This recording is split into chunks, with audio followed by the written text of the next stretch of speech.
ప్రేమగల తండ్రి, కృపగల దేవ, జీవం గల నాయన, పరిశుద్ధుడైన మహా గొప్ప దేవ, నన్ను మమ్మను ప్రేమించి తండ్రి మరి మా జీవితాలలో మరొక నూతన దినమును నూతన వారమును అనుగ్రహించి నాయన మరి శ్రేష్టమైన మీ మాటలు మాట్లాడుకున్నట్టుకు మాకిచ్చినటువంటి ఇంత చక్కని తరుణమును బట్టి స్తుతులు చెల్లిస్తున్నాం. మొదటి వర్తమానంలో సంఘమును మీరు దీవించినందుకు స్తుతులు చెల్లిస్తున్నాం ప్రభు. ఇక ఈ రెండవ వర్తమానంలో కూడా మేము నేర్చుకోవాల్సిన సంగతులు మాకు నేర్పించి మమ్మల్ని బలపరచమని మీ పాదములు పట్టుకుని వేడుకొనొచ్చు. మీ ప్రియ కుమారుడు, మా ప్రభు ప్రియ రక్షకుడైన యేసుక్రీస్తు ప్రభు వారి ప్రశస్తమైన నామములు ప్రార్థన వినయముతో విధేయతతో మీ పాదాల చెంత పెట్టి సమర్పిస్తున్నాము తండ్రి. Amen, amen. ప్రియులారా, ఈరోజు మనము గత కొన్ని వారాలుగా మాట్లాడుకుంటున్న అంశాన్ని కొనసాగిస్తూ మరొక భాగాన్ని మనం మాట్లాడుకుందాం. ఈరోజు మన అంశం ఏంటో ఒకసారి మన స్క్రీన్ మీద చూద్దాం. దేవుని కుమారుడు అనగా ఏమిటి? పార్ట్ 5. దేవుని కుమారుడు అనగా ఏమిటి? పార్ట్ 5. అంటే ఇంతవరకు 4 భాగాలు మనం మాట్లాడుకున్నాం. 5వ భాగంలోనికి మనము ప్రవేశిస్తున్నాం. దీనికి ఇంకొక చిన్న సబ్ టైటిల్ కూడా ఇస్తున్నాం పైన. ఆది సంభూతుడు అనగా పరలోకంలో పుట్టినవాడా? ఆది సంభూతుడు అనగా పరలోకంలో పుట్టినవాడా? నోట్స్ రాసుకున్న అలవాటు ఉంటే ఎవరైనా ఈ టైటిల్స్ని అలాగనే రాసుకోవలసిందిగా మనవి చేస్తున్నాను. దేవుని కుమారుడు అనగా ఏమిటి? దీని గురించి మనము మాట్లాడుకునే సందర్భంలో మనం ఉండగా వాక్య పఠనం చదువుకున్నటువంటి వచనం కొలస్సీ పత్రిక 1వ అధ్యాయం. బైబిల్ తెరుద్దాం. కొలస్సీలకు వ్రాసిన పత్రిక 1వ అధ్యాయం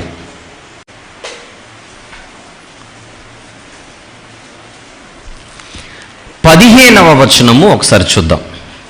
15వ వచనం. ఆయన అదృశ్య దేవుని స్వరూపి అయి సర్వ సృష్టికి ఆది సంభూతుడై ఉన్నాడు.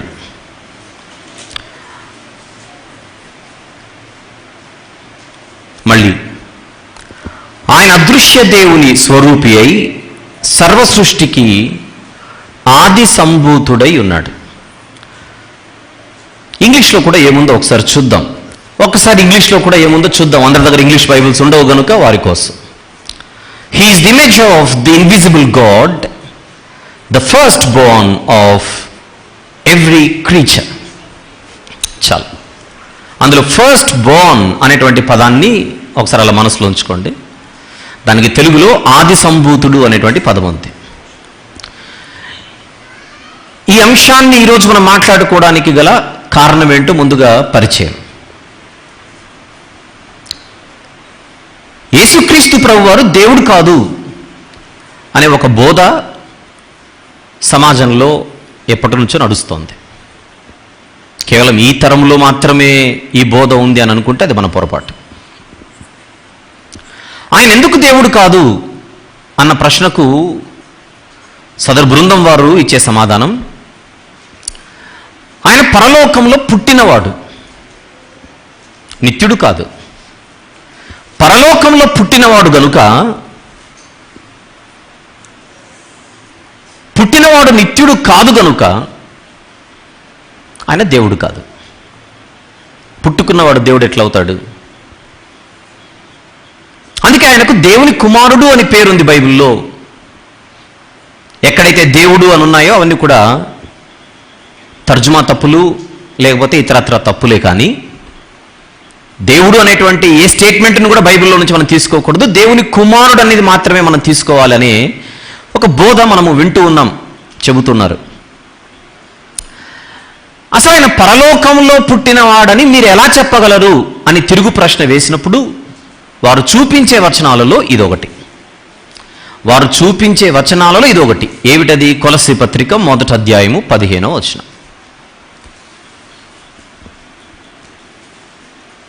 ఏం చూస్తున్నాం అందులో? ఆయన అదృశ్య దేవుని స్వరూపి అయి సర్వ సృష్టికి ఆది సంభూతుడై ఉన్నాడు. He is the image of the invisible God, the first Born of every creature. The first Born అని అంటే మొదట పుట్టినవాడు కదా, గనక ఆయన పరలోకంలో పుట్టినవాడు. తెలుగులో ఆది సంభూతుడు అంటే ఆది యందు సంభవించినవాడు. అందుకే పరలోకంలో పుట్టినవాడు గనుక ఆయన నిత్యుడు కాదు గనుక దేవుడు కాదు. అది వారి వాదన. ఈరోజు నేను సంఘం దృష్టికి, మిగిలిన ప్రజల దృష్టికి తీసుకొని వచ్చే ఈ వచనాన్ని ఒకసారి అందరూ ఆలోచించండి. నేను ఆలోచింపచేస్తాను కూడా. అసలు ఆది సంభూతుడు అని అంటే నిజంగా పరలోకంలో పుట్టాడనా? అదేనా ఇక్కడ పౌలు గారు చెప్పే ప్రయత్నం చేస్తోంది? పౌలు గారు పరలోకంలో యేసుక్రీస్తు ప్రభువారు పుట్టాడు అని చెబుతున్నాడు ఈ వచనంలో. లేకపోతే ఆయన ఇంటెన్షన్ ఏంటి, ఆయన ఉద్దేశం ఏంటి? ఇది మనకు తెలియాలి. ఇది తెలియాలంటే ఈ పత్రిక ఎవరికైతే వ్రాస్తున్నాడో వారి మధ్య ఉన్నటువంటి వాతావరణం కానీ, ఈ పత్రిక వ్రాయడానికి వెనకలున్న నేపథ్యం కానీ పాఠకులుగా మనకు తెలియకపోతే ఈ పత్రికలోని వచనాలు కూడా అపార్థము చేయబడతాయి. ఈ పత్రికలోని వచనాలు కూడా అపార్థము చేసుకొనబడడానికి దోహదపడతాయి. ఎప్పుడూ దీని వెనకల బ్యాక్గ్రౌండ్ హిస్టరీ మనకు తెలియకపోతే. ఆ నేపథ్యాన్ని ఖచ్చితంగా మనం మాట్లాడుకోవాలి. అది తెలుసుకోవడానికి స్క్రీన్ మీద నేను ఒక ఇమేజ్ చూపిస్తున్నాను, చూద్దాం జాగ్రత్తగా. Show it on the screen. కొంచెం ఓపికగా స్క్రీన్ మీద, మరి మీకు ఎంతవరకు కనబడుతుందో నాకు తెలియదు దూరం ఉన్న వారికి, నాస్టిసిజం అంటారు. ఈ నోస్తిక సిద్ధాంతం ఏంటి అని అడిగితే, ఒక దేవుడు ఉన్నాడు, ఆయన పరిశుద్ధుడు. మీకు పైన పరిశుద్ధ దేవుడు అని కనబడుతోంది. ఆయనను సుప్రీం బీయింగ్ అని అంటారు. ఇది ఫస్ట్ పాయింట్. ఈ పరిశుద్ధ దేవుని నుండి కొంతమంది ప్రసరించబడ్డారు, ఉద్భవించారు. It is a long series of emanations. అంటే సూర్యుని నుండి ఎలాగైతే వెలుతురు ప్రసరిస్తుందో, సూర్యుని నుండి ఎలాగైతే కిరణాలు ప్రసరిస్తాయో, అలాగే పరిశుద్ధ దేవుని నుండి కొంతమంది ఉద్భవించారు, బయటికి వచ్చారు. వారిని ఇయాన్స్, నోస్తిక సిద్ధాంతం ప్రకారంగా వారిని ఇయాన్స్ అని అంటారు. ఇయాన్స్ అంటే ఎవరనంటే పరిశుద్ధ దేవుని కంటే తక్కువ స్థాయి కలవారు. చూపిస్తున్నాను చూడండి. పరిశుద్ధ దేవుని కంటే తక్కువ స్థాయి గలవారు. అన్నిటిలో అంటే ఇంక్లూడింగ్ పరిశుద్ధతలో కూడా. పరిశుద్ధ దేవునిలో ఉన్నంత పరిశుద్ధత వీళ్ళలో ఉండదు. వీళ్ళలో ఉన్న పరిశుద్ధత లెస్ హోలీనెస్. పరిశుద్ధ దేవుని కంటే అన్ని విషయాలలో తక్కువ స్థాయి కలిగిన వారు ఉద్భవించారు. ఇదిగోండి మీకు సెంటర్లో పరిశుద్ధ దేవుని నుంచి ఇయాన్ ఇయాన్ ఇయాన్ అన్న వాళ్ళు కనపడుతున్నారు.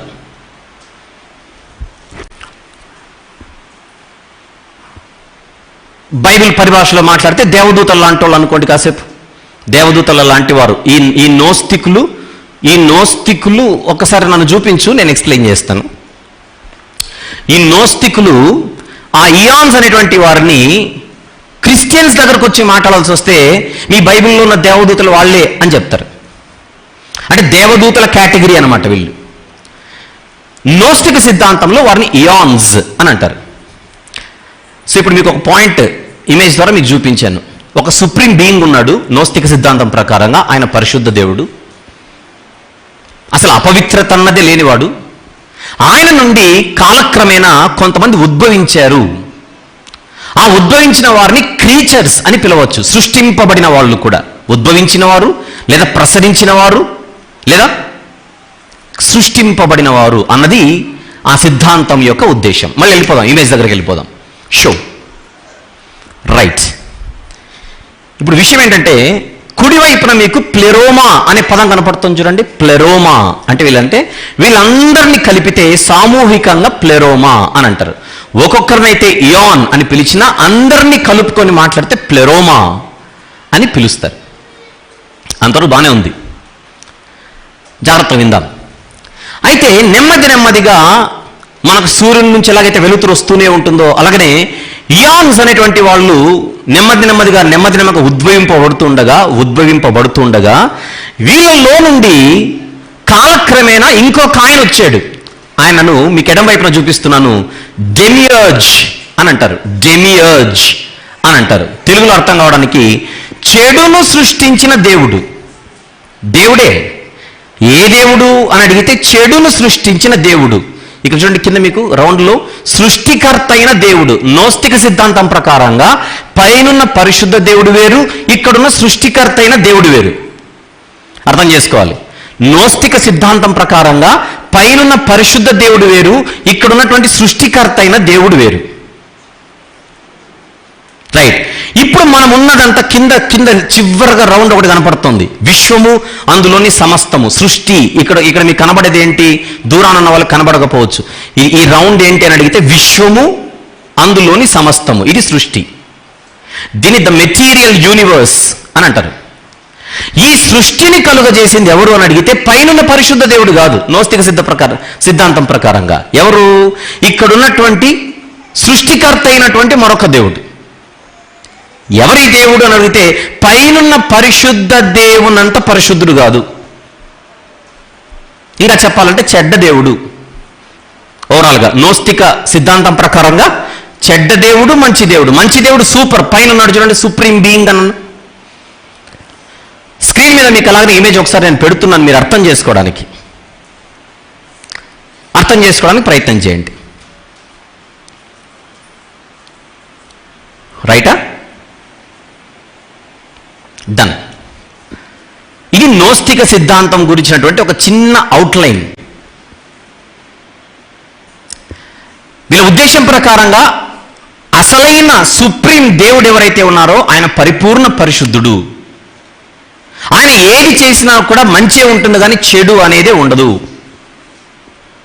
ఆయన నుంచి ఉద్భవించినటువంటి ఇయాన్స్ నుండి నెమ్మదిగా కాలక్రమేణా మరొకరు ఉద్భవించారు. ఆయన డెమియర్జ్ అని అంటారు. అతనికి సృష్టించేటువంటి శక్తి ఉండడంతో ఈ మొత్తం విశ్వాన్ని, అందులోని సమస్తాన్ని సృష్టించాడు. దీన్ని ఫిజికల్ వరల్డ్, ఫిజికల్ యూనివర్స్, భౌతిక విశ్వం, పదార్థమున్న విశ్వం, సూర్య చంద్ర నక్షత్రాలు, భూమిలో ఉన్నటువంటి సమస్తం, దాని మీద ఉన్నటువంటి సకల జీవులు అండ్ మనుషులు కూడా.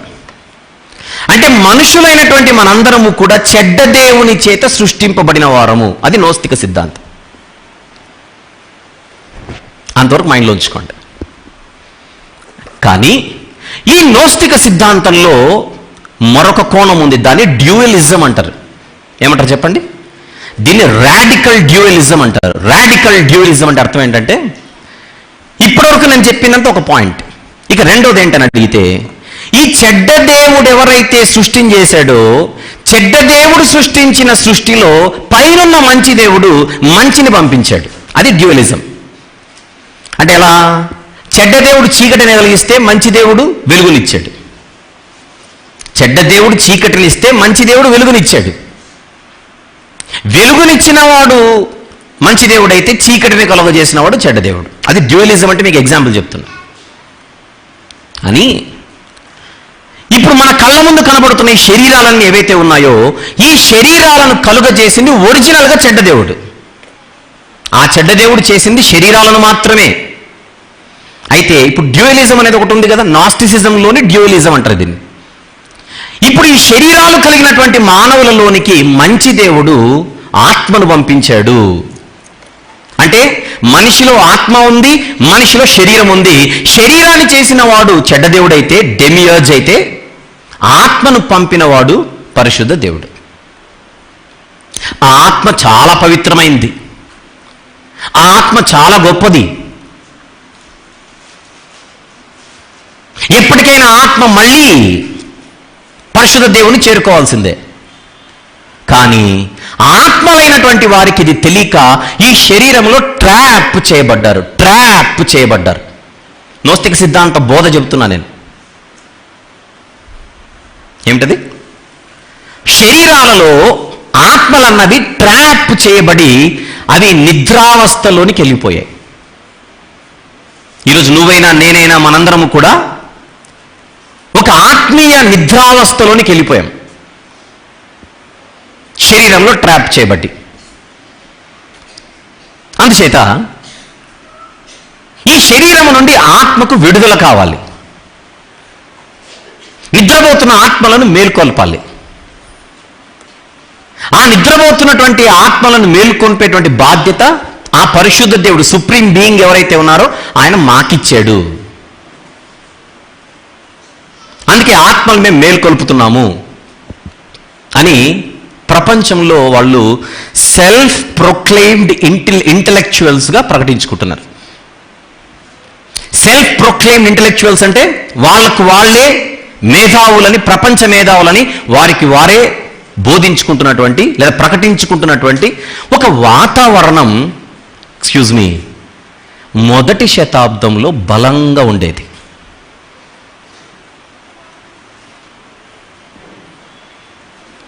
ప్రత్యేకించి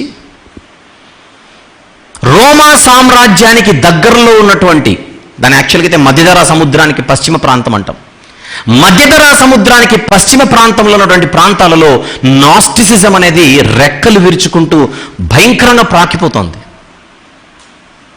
అక్కడెక్కడో పశ్చిమము నుంచి ఇక్కడెక్కడో దక్షిణానున్న ఐగుప్తు వరకు మొత్తం ఇది విపరీతంగా ప్రాకిపోయింది. వాళ్ళ ప్రభావం భయంకరంగా ఉండింది. దీన్ని ఒక రకమైనటువంటి తత్వశాస్త్రము అని అంటాం, ఫిలాసఫీ. మొదటి శతాబ్దంలో, మొదటి 2 శతాబ్దాలు ఇంకా చెప్పాలంటే, మొదటి శతాబ్దంలో అప్పుడప్పుడే రెక్కలు విరుచుకుంటున్నటువంటి నాస్టిసిజం కాస్త 2వ శతాబ్దానికి భయంకరంగా ప్రాకిపోయి దగ్గర 4వ శతాబ్దం వరకు తాండవమేలింది. ఇది క్రైస్తవ సంఘ చరిత్ర. రైట్. ఇక్కడ ఇంకా భయంకరమైనటువంటి విషయం ఏంటంటే, ఈ నోస్టికులు అన్నవారు క్రైస్తవుల దగ్గరికి లేదా యూదుల దగ్గరకు వచ్చినప్పుడు ఈ సృష్టిని సృష్టించింది ఎవరో కాదు, మామూలుగా ఆది యందు దేవుడు భూమి ఆకాశం సృజించిన చదువుతాం కదా మనం బైబిల్లో. మీ బైబిల్లో కనబడుతున్న యెహోవానే మేము చెబుతున్నటువంటి సృష్టికర్త. అంటే మీకు అర్థమైందో లేదో పాయింట్. మీ బైబిల్లో కనబడుతున్న యెహోవా అనే దేవుడే చెడ్డ దేవుడు. మీ బైబిల్లో కనబడుతున్న యెహోవా అనే దేవుడే చెడ్డ దేవుడు. మీ బైబిల్లో కనబడుతున్న యెహోవా అనేటువంటి ఆయనే ఈ చెడుతనానంతటిని సృష్టించినటువంటి ఒక భయంకరమైనటువంటి దేవుడు అని నోస్తిక సిద్ధాంతములో యెహోవా దేవుణ్ణి ఒక ఈవిల్ గాడ్గా చూపించారు. డెమియర్జ్ అని పిలిచారు. ఒకసారి నేను మాట్లాడుతున్నటువంటి లేదా మీకు చూపిస్తున్నటువంటి డెమియర్జ్ గురించి నిఘంటువులు అంటే డిక్షనరీస్ ఏమంటున్నాయో మనం చూద్దాం ఒకసారి. చూడండి, డెమియర్జ్ అనేటువంటి దానికి ఒక డిక్షనరీ ఇస్తున్నటువంటి డెఫినేషన్. డెమియర్జ్ అనేటువంటి దానికి వెరీ గుడ్. చూడు, నాస్టిసిజం డిక్షనరీ ఇస్తున్నటువంటి definition, usually jealous or outright malevolent being who is inferior to the supreme being and sometimes seen as the creator of evil. Demiurge అనేటువంటి పదానికి ఒక డిక్షనరీ ఇస్తున్నటువంటి డెఫినేషన్ అది. Number 2, next please. One more dictionary, Cambridge dictionary. ఇది Cambridge dictionary డెమియర్జ్కి ఇస్తున్నటువంటిది ఏంటో చూడండి అక్కడ. In some early belief system such as Platonic philosophy and gnosticism, a God who creates, shapes or controls the physical world. ఈ భౌతిక ప్రపంచాన్ని కలిగించినవాడు, ఆకారం ఇచ్చినవాడు, దీనంతటిని కంట్రోల్ చేసేటువంటి ఒక దేవుడే నాస్టిసిజంలో కనపడుతున్న డెమియర్జ్ అని మరొక డిక్షనరీ డెఫినేషన్ ఇస్తోంది. One more dictionary please. Oxford లాంటి డిక్షనరీ ఏం చెప్తుందో చూద్దాం. చూడండి, in gnosticism and other theological systems a heavenly being subordinate to the supreme being. అర్థమైంది మీకు పాయింట్? అ హెవెన్లీ బీయింగ్, ఒక పరలోక వాసి, subordinate to supreme being. Supreme being అనేటువంటి ఒక పెద్ద దేవుడు ఉన్నాడు, పరిశుద్ధ దేవుడు అంటే సుప్రీం బీయింగ్. ఆ సుప్రీం బీయింగ్ కంటే చిన్నోడు, that is considered to be the controller of the material world and antagonistic to all that is purely spiritual. ఆత్మకు సంబంధించినవి ఏవైతే ఉంటాయో ఆ ఆత్మకు సంబంధించిన వాటన్నిటికీ వ్యతిరేకంగా భౌతిక ప్రపంచాన్ని కలుగజేసిన ఒక చెడ్డ దుష్ట దేవుడే డెమియర్జ్. ఇది నాస్టిసిజం, నోస్టిక సిద్ధాంతం అదే అని చెప్తున్నాడు డిక్షనరీలో. మరొకటి చూద్దాం. This is Collins dictionary. Collins dictionary ఏమిస్తుందో చూద్దాం. మీకు బాక్స్లో వేసి చూపిస్తున్నాను. In gnostic and some other philosophies the creator of the universe supernatural but subordinate to the supreme being. అర్థమైంది ఓవరాల్గా మీకు? డిక్షనరీస్ ఇస్తున్నటువంటి డెఫినేషన్ ఏంటో మనకు అర్థమైంది. టూకీగా చెప్తున్నాను. నోస్తికుల చరిత్రలోనికి నేను లోపలికి వెళ్ళట్లేదు, కానీ అసలు ఏంటి వీళ్ళది అని చెప్పే ఒక ప్రయత్నం చేస్తున్నాను. విషయం ఏంటంటే, మొదటి శతాబ్దములో ఏ సంఘ పరిచర్య అయితే జరిగిందో ఆ సంఘ పరిచర్య జరిగేటప్పుడు ప్రజల మీద వివిధ ప్రాంతాలలో రకరకాల ప్రభావాలు ఉండేవి. అందులో నోస్తిక సిద్ధాంత ప్రభావం తీవ్రంగా ఉండేది. రైట్. అయితే ఈ నోస్తిక సిద్ధాంతం ఎలాగైతే ఇప్పుడు భౌతిక శరీరానికి లోపలున్న ఆత్మకు సంబంధం లేదు, ఆత్మేమో పరిశుద్ధ దేవునికి సంబంధించినది, శరీరమేమో చెడ్డ దేవునికి సంబంధించినది, గనుక ఆత్మకు శరీరానికి పొంతన లేదనేటువంటి సిద్ధాంతం బయటకు వచ్చేసరికి, ఎక్స్క్యూజ్ మీ, ఆ నోస్తికులలోనే 2 బృందాల వారు డివైడ్ అయిపోయారు. అందులో ఒక బృందాన్ని స్క్రీన్ మీద చూద్దాం. Group number 1 please. చూడండి, వీళ్ళేమంటారు? నోస్తిక సన్యాసులు, నాస్టిక్ అసెటిక్స్. ఇది ఒక గ్రూప్, నోస్తికులలో ఉన్నటువంటి ఒక గ్రూప్. ఇది నన్ను చూపించు. వీళ్ళ యొక్క సిద్ధాంతం ఏంటంటే, నోస్తికులలోనే 2 గ్రూపుల గురించి మాట్లాడుతున్నాను. వీళ్ళ యొక్క సిద్ధాంతం ఏంటని అడిగితే, ఎలాగైనా సరే ఈ శరీరము నుండి ఆత్మకు విడుదల మనం దయచేయాలి. ఆ దుష్ట దేవుని యొక్క అరాచకాలను అరికట్టాలి. అరికట్టాలంటే ఈ శరీరాలను కంట్రోల్ చేయాలి. అసలు భూమి మీద శరీరాలే పుట్టకుండా చేయాలి. అసలు శరీరాలే పుట్టకుండా చేయాలంటే ఏం చేయాలి? పెళ్ళిళ్ళు మానేయాలి అని డిసైడ్ అయిపోయి సన్యాసులుగా వారు మారిపోయి అసలు వివాహాన్ని నిషేధించే ఒక సిద్ధాంతాన్ని తీసుకొని వచ్చారు. నోస్తిక సిద్ధాంతంలో నుంచి పెరిగిన ఒక కొమ్మ ఇది. అందుకే పరిశుద్ధ కృత నిబంధనలో కొంతమంది వివాహాన్ని నిషేధిస్తున్నారు, జాగ్రత్త అని ఎందుకు మనకు హింట్ ఇస్తున్నాడని అడిగితే చూస్తాం మనం తర్వాత, మనం కృత నిబంధన చదివేటప్పుడు. వీళ్ళే ఈ నోస్తికులు అసలు ఈ పెళ్లిళ్ళు పెటాకులను చేసుకోకపోతే ఎప్పటికైనా కూడా సంపూర్ణంగా శరీరాల నుండి ఆత్మలకు స్వతంత్రం వచ్చేస్తుంది, విడుదల కలుగుతుంది, చక్కగా మనము వెళ్ళిపోవచ్చు. ఆ రోజుల్లో మొట్టమొదట ఈ వివాహం చేసుకోకుండా వివాహానికి దూరంగా ఉండేటువంటి ఒక ఆచారానికి తెరలేపింది ఈ నోస్టికులు. అందులో ఒక బృందం, వీళ్ళు ఏమంటున్నాం? నాస్టిక్ అసెటిక్స్, నోస్తిక సన్యాసులు. రైట్. ఇకపోతే ఇందులో నుంచే 2వ గ్రూప్ ఒకటి ఉంది. వీళ్ళెవరో చూద్దాం. On the screen please. Group number 2.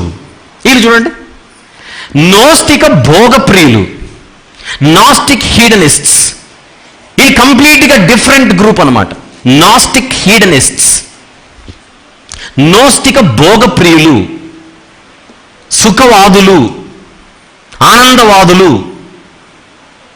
రైటా? నన్ను చూపించు. వీళ్ళేంటి? అసలు ఆత్మకు శరీరానికి సంబంధం లేదనేది నిజం కదా. అలాంటప్పుడు బతికే కొన్ని రోజులు ఈ శరీరంతో ఫుల్ ఎంజాయ్ చేసి చచ్చిపోతే ఎంత బాగుంటుంది, అక్కడికి వెళ్ళిపోయారు. ఈ 2 కూడా ఎక్స్ట్రీమ్ ఫిలాసఫీస్ వచ్చేసాయి బయటికి, ఎక్స్ట్రీమ్ బిలీఫ్స్ వచ్చేసాయి బయటికి ఇందులో నుంచి. అంటే ఎలాగో పోతాం కనుక అసలు శరీరంతో ఏం చేసినా కూడా అసలు ఆత్మకు అంటుకోదు కనుక బాగా తిందాం, బాగా తాగుదాం, బాగా ఎగురుదాం, బాగా ఎంజాయ్ చేద్దామని విపరీతమైనటువంటి శరీర అపవిత్రతకు వీరు తెరలేపారు. అర్థమైంది పాయింట్? మీకు ఇప్పుడు 2 గ్రూపులను చూపించాను. 3వ గ్రూప్ వీళ్ళని డాసిటిక్స్ అంటారు. ఏమంటారు వీళ్ళని? డాసిటిక్స్, అసెటిక్స్, హీడనిస్ట్స్, డాసిటిక్స్. వీళ్ళందరూ కూడా ఇందులో నుంచి వచ్చినటువంటి కొమ్మలే. నోస్తిక సిద్ధాంతమే రూట్ వీళ్ళందరికీ. అసెటిక్స్, హీడనిస్ట్స్, డాసిటిక్స్. డాసిటిక్స్ అని వీళ్ళు ఎవరని అడిగితే, ఈ నోస్తిక సిద్ధాంతానికి ఆకర్షితులై నోస్తిక సిద్ధాంతాన్ని తలకెక్కించుకున్న క్రైస్తవులు. Don't get confused please. నోస్తిక సిద్ధాంతాన్ని తలకెక్కించుకున్నటువంటి క్రైస్తవులు. వీరిని నాస్టిక్ క్రిస్టియన్స్ అంటారు. ఏమంటారు చెప్పండి? నోస్తిక క్రైస్తవులు, నోస్తిక సన్యాసులు, నోస్తిక భోగప్రియులు, నోస్తిక క్రైస్తవులు. నేను 3వ గ్రూప్ గురించి మాట్లాడుతున్నా. నోస్తిక క్రైస్తవులు, నాస్టిక్ క్రిస్టియన్స్ అంటారు. నాస్టిక్ క్రిస్టియన్స్నే డాసిటిక్స్ అని అంటారు. డాసిటిక్స్ అంటే అర్థం ఏంటంటే, ఇప్పుడు వీళ్ళు దీనంతటిని తీసుకొని వచ్చి యేసుక్రీస్తు ప్రభుకు అప్లై చేశారు. ఎలా అప్లై చేశారో స్క్రీన్ మీద మళ్ళీ చూద్దాం. కనబడుతుంది ఇప్పుడు మీకు స్క్రీన్ మీద. ఇప్పుడు వీళ్ళ ప్రకారంగా, ఈ నోస్తికుల ప్రకారంగా కింద కనపడుతున్నటువంటి సృష్టిని చేసినటువంటి ఆయన యెహోవా దేవుడైతే, చూడండి ఇక్కడ వీళ్ళది, పైన కనపడుతున్న సుప్రీం బీయింగే యేసు ప్రభు. పైన కనపడుతున్న సుప్రీం బీయింగే యేసు. ఇది డాసిటిక్స్, ఇది డాసిటిజంకి సంబంధించింది. డాసిటిక్స్ గురించి చెప్తున్నాను. ఇప్పుడు వాళ్ళ పాయింట్ ఏంటంటే, ఆయన స్వర్గానికి చెందినవాడు గనుక, పరిశుద్ధ లోకానికి చెందినవాడు గనుక, ఆ పరిశుద్ధ లోకానికి చెందినవాడు మానవుడిగా, చూడండి, dualism. Gnostics believed that the world was divided into the physical and spiritual realms. The created material world, matter, is evil and therefore in opposition to the world of the spirit, and that only the spirit is good. Adherents of Gnosticism often constructed an evil lesser god and beings of the Old Testament to explain the creation of the world, and considered Jesus Christ a holy spiritual god. నన్ను చూపించు. Dualism, అందులో ఉన్నటువంటి విభిన్నమైనటువంటి ఆలోచనల్లో అదొకటి. అంటే అలాంటి దేవుడైన యేసుక్రీస్తు ప్రభు మానవుడిగా ఈ లోకానికి వచ్చేటువంటి అవకాశమే లేదు. ఎందుకంటే చెడ్డలోకంలో అడుగు పెట్టాల్సిన అవసరం ఆయనకు లేదు. కేవలం ఆయన శిష్యులకు కనబడినట్టుగా కనబడ్డాడే కానీ నిజంగా ఆయన అయితే ఫిజికల్ ఫామ్ నేసుకొని అయితే రాలేదు. ఆయన కేవలము కూడా ఆత్మ గనుక శరీరము కనబడినట్టుగా, డొకెయిన్ అనేటువంటి గ్రీకు పదం అది, శరీరము కనబడినట్టుగా ఆయన చూపించాడే కానీ నిజంగా ఆయన ఈ లోకానికి శరీరధారిగా రాలేదు అని బోధన తీసుకొని వచ్చారు. యేసుక్రీస్తు శరీరధారి అయి వచ్చెనని ఒప్పుకొనని వంచకుల అనేకులు లోకంలోనికి బయలు వెళ్ళి ఉన్నారని బైబిల్లో కనపడుతుంది. ఇదిగో 1 యోహాను పత్రిక 4వ అధ్యాయంలో యేసుక్రీస్తు ప్రభు శరీరధారిగా వచ్చాడని ఒప్పుకొని వాళ్ళు ఎందరో ఉన్నారు. ఈ ప్రతి ఆత్మ నమ్మకండి అనేటువంటి హెచ్చరికలు ఏవైతే ఉన్నాయో ఇవన్నీ డాసిటిక్స్ను ఉద్దేశించి చెప్పినటువంటివి. ఇప్పుడు పాయింట్ ఏంటంటే, కేవలం నోస్తిక సిద్ధాంతములోనే రకరకాల మళ్ళీ విభిన్న సిద్ధాంతాలు బయటకు వచ్చాయి. అందులో యేసుక్రీస్తు ప్రభువే సుప్రీం బీయింగ్, యెహోవా దేవుడేమో చెడ్డవాడు, ఆ చెడ్డవాడైనటువంటి యెహోవా దేవుడే సృష్టిని చేసినటువంటి వాడు. అక్కడ నుంచి కాపాడడానికే యేసుక్రీస్తు అనేటువంటి ఆయన లోకానికి కనబడి శిష్యులకు జ్ఞానాన్ని తెలిపి వెళ్ళిపోయాడు. అంతేగాని నిజంగా ఆయన ఫిజికల్గా రాలేదు. మీరు అనుకుంటున్నట్టుగా రక్తం గార్చలేదు, ప్రాణం పెట్టలేదు, సమాధి చేయబడలేదు. ఇవంతా కాదు. అసలు రక్షణ అన్న దానికి ఆ శిలువ బలియాగానికి సంబంధమే లేదు. రక్షణ అనేది అందరికీ ఈక్వల్గా ఏం లేదు.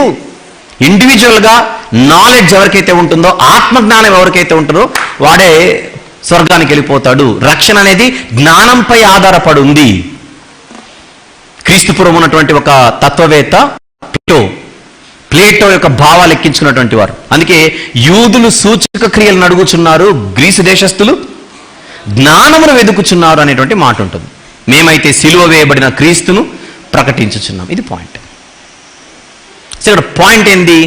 ఆ రోజుల్లో నోస్తిక సిద్ధాంత ప్రభావం విపరీతంగా ప్రజల మధ్య ఉండేది అనేది ఇక్కడ పాయింట్.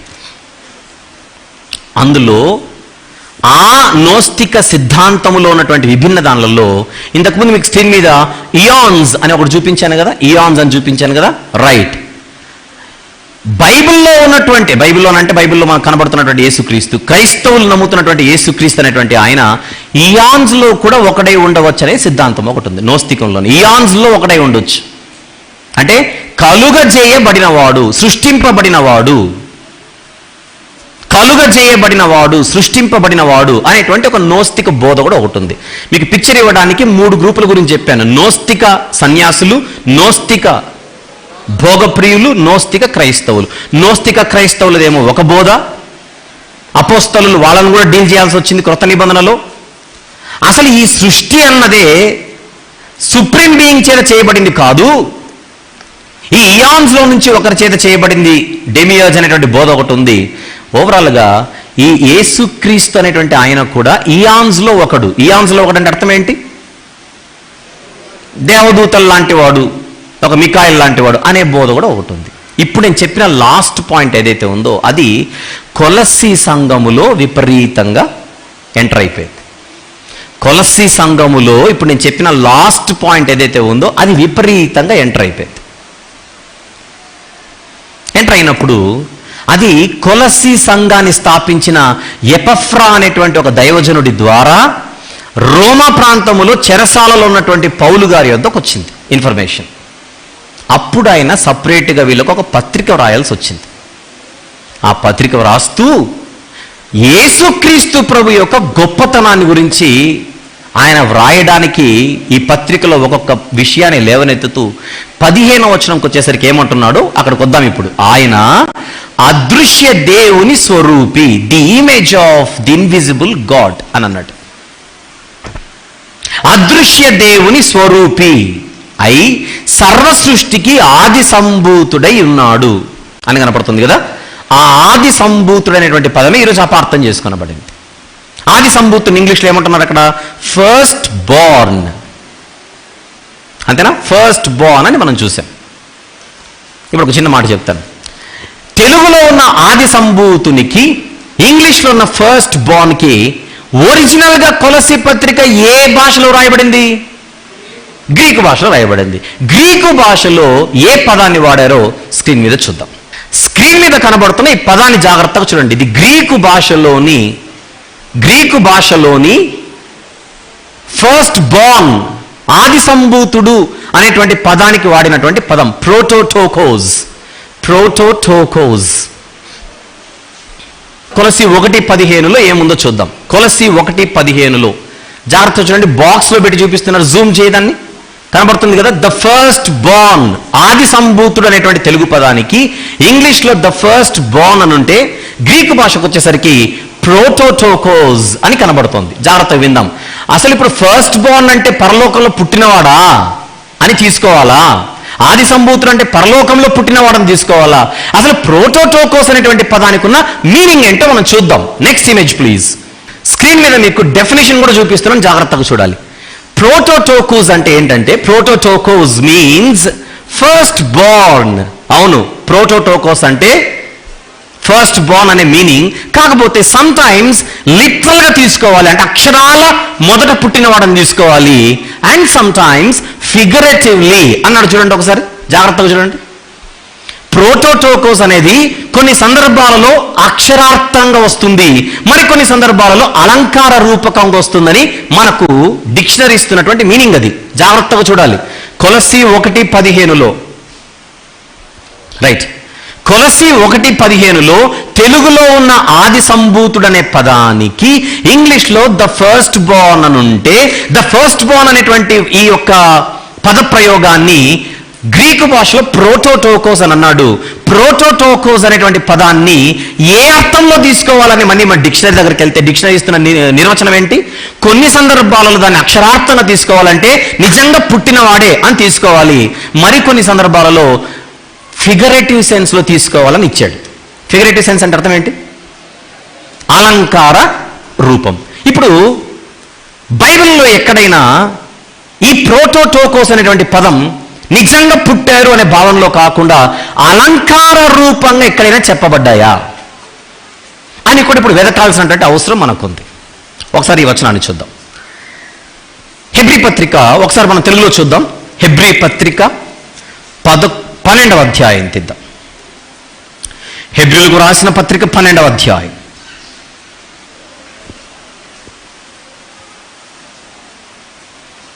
తీసారా? 23వ వచనం జాగ్రత్తగా చూద్దాం. 23వ వచనం. పరలోకమందు వ్రాయబడి ఉన్న జ్యేష్ఠుల సంఘం అని ఒక పదం ఉంది చూడండి అక్కడ. పరలోకమందు వ్రాయబడి ఉన్న జ్యేష్ఠుల సంఘం. ఆది సంభూతుడు అంటే ద ఫస్ట్ బోర్న్, అంటే మొదట పుట్టినవాడు అని అంటున్నారుగా. మొదట పుట్టినవాడు అని అంటున్నారుగా. మొదట పుట్టినవాడు అంటే జ్యేష్ఠుడేనా? మొదట పుట్టినవాడు అంటే జ్యేష్ఠ సంతానమేనా? రైట్. సో ఫస్ట్ బోర్న్ అంటే కొలస్సీ పత్రికలో జ్యేష్ఠ సంతానం అనే మీనింగ్ ఉంది కనుక యేసుక్రీస్తు ప్రభువారు మొదట పుట్టాడు.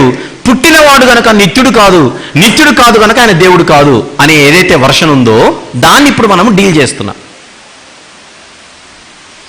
బైబిల్లో జ్యేష్ఠులు అని ఎక్కడ కనబడినా వెంటనే దానిని నిజంగా పుట్టారనే అర్థమే తీసుకోవాలా, లేకపోతే ఇంకేమైనా ఉందా అని అడిగితే ఇక్కడ హెబ్రీ పత్రిక 12:23లో జ్యేష్ఠుల సంఘం అని ఉంది. అంటే సంఘములో ఉన్న వాళ్ళందరినీ ఏమని పిలుస్తున్నాడు దేవుడు ఇక్కడ చెప్పాలి? జ్యేష్ఠులు అని పిలుస్తున్నారు. ఇప్పుడు మా ఇంట్లో నేను 3వ వానిగా పుట్టాను అనుకోండి ఫర్ ఎగ్జాంపుల్. ఇప్పుడు మీ ఇంట్లో మీరందరూ ప్రథమ సంతానం కాకపోవచ్చు. నేనైతే మా ఇంట్లో అయితే నేను అందరికంటే పెద్దోండిలేండి మా అన్నదమ్ముల్లో. కానీ మీ ఇళ్ళ గురించి అడుగుతున్నాను. మీరు 2వ వారు 3వ వారు అయ్యుండొచ్చు.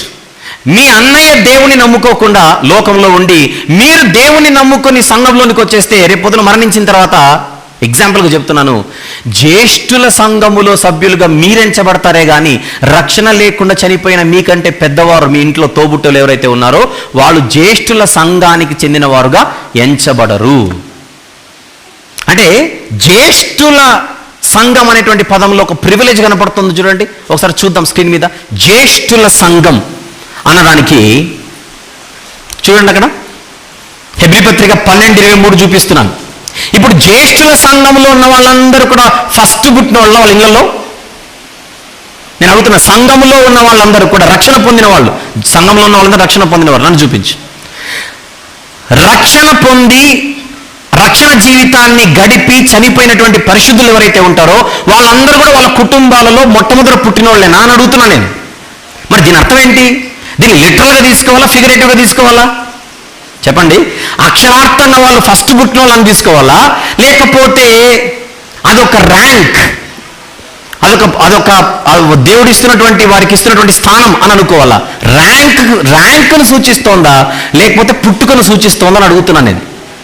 ఇది ర్యాంకా బర్త, పుట్టుకన ర్యాంకా అని అడుగుతున్నాను నేను. అది దేవుడు ఇస్తున్నటువంటి టాప్ ర్యాంక్. అది సంఘంలో ఉన్న వారికి ఉన్నటువంటి గొప్ప ప్రివిలేజ్ గురించి మాట్లాడుతున్నాడు, ర్యాంక్ గురించి మాట్లాడుతున్నాడు. రైట్. పోతే మనకు బైబిల్లో పాత నిబంధన అనేది ఒరిజినల్గా హీబ్రూలో రాయబడినటువంటి పరిశుద్ధ గ్రంథాన్ని తర్వాత కాలంలో గ్రీకులోనికి తర్జుమా చేశారు. దాన్ని ద సెప్టుఅజింట్ అని పిలుస్తారు. పాత నిబంధన గ్రీకు భాషలోని పాత నిబంధన, ఎందుకంటే మన క్రొత్త నిబంధన అంతా గ్రీకు భాషలో రాయబడింది కనుక, గ్రీకు భాషలో రాయబడినటువంటి దీనిని మనం ఆలోచిస్తున్నాం కనుక పాత నిబంధనలో కూడా మనకు గ్రీకు భాషలో రాయబడినటువంటి ఓల్డ్ టెస్టిమెంట్ని ద సెప్టుఅజింట్ అని అంటారు. ఆ సెప్టుఅజింట్లో కానీ లేదా ఓల్డ్ టెస్టిమెంట్ హీబ్రూలో కానీ లేదా ఇంగ్లీష్లో కానీ మనకు అక్కడక్కడ జ్యేష్ఠులు అనేటువంటి పదం కనబడుతూ ఉంటుంది. జ్యేష్ఠ సంతానం, జ్యేష్ఠులని కనపడుతుంటుంది. ఇప్పుడు ఫర్ ఎగ్జాంపుల్ ఆదాము గారికి మొదటి కుమారుడు ఎవరు? అక్షరార్థంగా కయీను జ్యేష్ఠుడు అవుతాడు. యాకోబు గారికి మొదటి కుమారుడు ఎవరు? రూబేను. ఎంత బాగానే ఉంది. వీళ్ళందరూ కూడా అక్షరార్థంగా మొదటి కుమారులు. అయితే కొన్ని సందర్భాలలో అక్షరార్థంగా వాళ్ళు జ్యేష్ఠులైన తర్వాత కాలంలో వారు తమ జ్యేష్ఠత్వాన్ని కోల్పోయినట్టుగా పరిశుద్ధ గ్రంథంలో చూస్తాం. జ్యేష్ఠత్వాన్ని కోల్పోవడం అనేటువంటి పదం అనగానే ఎవరు గుర్తొస్తున్నారు మీకు? జ్యేష్ఠత్వాన్ని అమ్ముకోవడం, జ్యేష్ఠత్వాన్ని కోల్పోవడం ఎవరు గుర్తొస్తున్నారు మీకు? అసలు జ్యేష్ఠత్వాన్ని అమ్ముకోవడం ఏంటి? ఏశావు అమ్ముకోవడం అంటే ఏం అమ్ముకున్నాడు? పుట్టుకేమైనా మారిందా? ర్యాంక్ మారిందా? అన్నదమ్ముల మధ్య ర్యాంక్ ఎప్పుడైతే మారిందో ప్రివిలేజెస్ అన్ని మారిపోతాయి. చూద్దాం, కొన్ని ఎగ్జాంపుల్స్ చూద్దాం. ద్వితీయోపదేశకాండము 21వ అధ్యాయం. ఈ వచనాలు జాగ్రత్తగా మీరు నోట్ చేసుకోవాలి, జాగ్రత్తగా ఆలోచించాలి కూడా. ద్వితీయోపదేశకాండము 21వ అధ్యాయం 15 నుంచి 17 వచనములు. 15 to 17 ప్లీజ్. 15 to 17. ప్రేమింపబడునదొకతియు ద్వేషింపబడునదొకతియు, ఇద్దరు భార్యలు ఒక పురుషునికి కలిగి ఉండి ప్రేమింపబడినదియు ద్వేషింపబడినదియు వాని వలన బిడ్డలు కని, జ్యేష్ఠ కుమారుడు ద్వేషింపబడిన దాని కొడుకైన ఎడల తండ్రి తనకు కలిగిన దానిని తన కుమారులకు స్వాస్థ్యంగా ఇచ్చున్నాడు. జాగ్రత్తగా వినండి, ఆస్తి పంపకాల గురించి మాట్లాడుతున్నారు ఇక్కడ. ఆస్తి పంపకాలు జరిగేటప్పుడు ద్వేషింపబడిన దాని కుమారుడైన జ్యేష్ఠునికి మారుగా ప్రేమింపబడిన దాని కుమారుని జ్యేష్ఠునిగా చేయకూడదు. నేను ప్రేమించే భార్యకు పుట్టినోడికి నేను ఎక్కువ ఆస్తి ఇస్తానంటే కుదరదు. ఎందుకంటే ఇంకొక భార్య నీకుంది, ఆ భార్య అంటే నీకు ఇష్టం లేదు, కానీ ఆమెకు పుట్టిన వాడే యాక్చువల్గా అయితే జ్యేష్ఠుడు కనుక ఆ అబ్బాయిని నువ్వు జ్యేష్ఠునిగా ఎంచాలి. 17వ వచనం, ద్వేషింపబడిన దాని కుమారునికి తండ్రి తన ఆస్తి అంతటిలో రెట్టింపు భాగమిచ్చి వానినే జ్యేష్ఠునిగా ఎంచవలెను, వీడు వాని బల ప్రారంభము గనుక జ్యేష్ఠత్వాధికారము వీడే అన్నాడు. చూడండి ఇక్కడ, అంటే జ్యేష్ఠులకు ఇశ్రాయేలీయుల మధ్య ఉండేటువంటి ప్రివిలేజెస్ అవి. తండ్రి ఆస్తిలో రెట్టింపు, డబుల్ పోర్షన్ వారికి వచ్చేస్తుంది. ఇప్పుడు ఏశావు జ్యేష్ఠత్వపు హక్కును అమ్మేసుకున్నాడంటే దాని అర్థం ఏంటో చెప్పండి? అన్నిట్లో కూడా డబుల్ పోర్షన్, రెట్టింపు ఆశీర్వాదం అంతా తన తమ్మునికి అమ్మేసుకున్నాడు. అంటే ఏశావుకు ఏ విలువ అర్థం కాలేదు? జ్యేష్ఠత్వపు హక్కు యొక్క విలువ అర్థం కాలేదు. ఇప్పుడు ఆలోచించండి, ఇస్సాకు గారికి ఒరిజినల్గా మొదటి కుమారుడు ఏశావైనా తర్వాత కాలంలో జ్యేష్ఠత్వపు స్థానాన్ని ఎవరు ఆక్రమించుకున్నారు? యాకోబు. అంటే జ్యేష్ఠుడు అనేటువంటి పదానికి ఎలాంటి మీనింగ్స్ ఉన్నాయో చెప్పే ప్రయత్నం చేస్తున్నాను. రైట్, ఇప్పుడు యాకోబు గారి దగ్గరకు వస్తాం. యాకోబు గారికి 12 మంది కుమారులు. మొదటి కుమారుని పేరేంటి? రూబేను. కానీ ఏం జరిగిందో చూద్దాం. దినవృత్తాంతంలో మొదటి గ్రంథం. రూబేను జీవితంలో ఏం జరిగిందో ఒక్కసారి చూద్దాం. దినవృత్తాంతంలో మొదటి గ్రంథం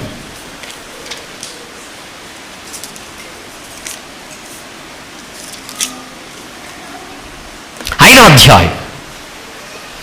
అధ్యాయం మొదటి వచనం ఒకసారి చూద్దాం. మొదటి వచనం, ఇశ్రాయేలునకు తొలిచూలు కుమారుడైన రూబేను కుమారుల వివరము.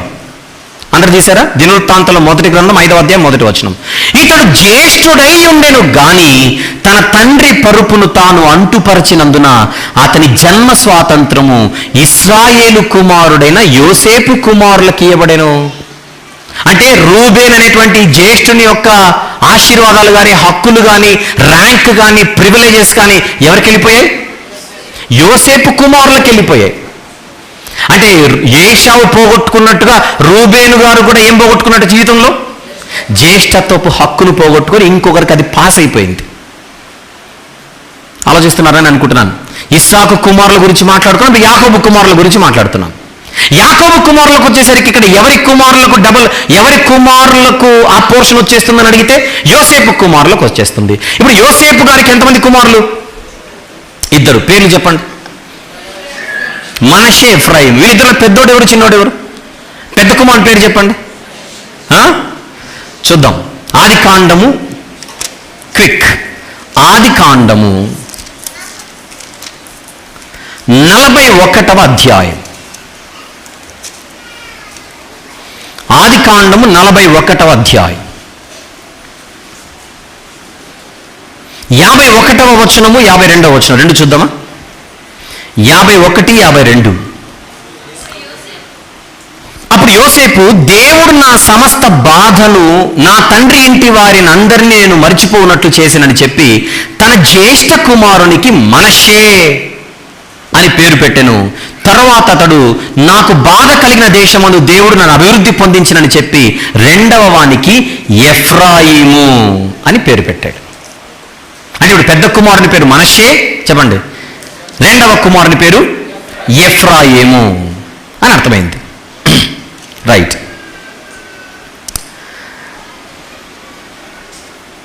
ఇప్పుడు ఇదే విషయాన్ని మనసులో పెట్టుకొని 48వ అధ్యాయానికి వద్దాం. ఆదికాండం 48.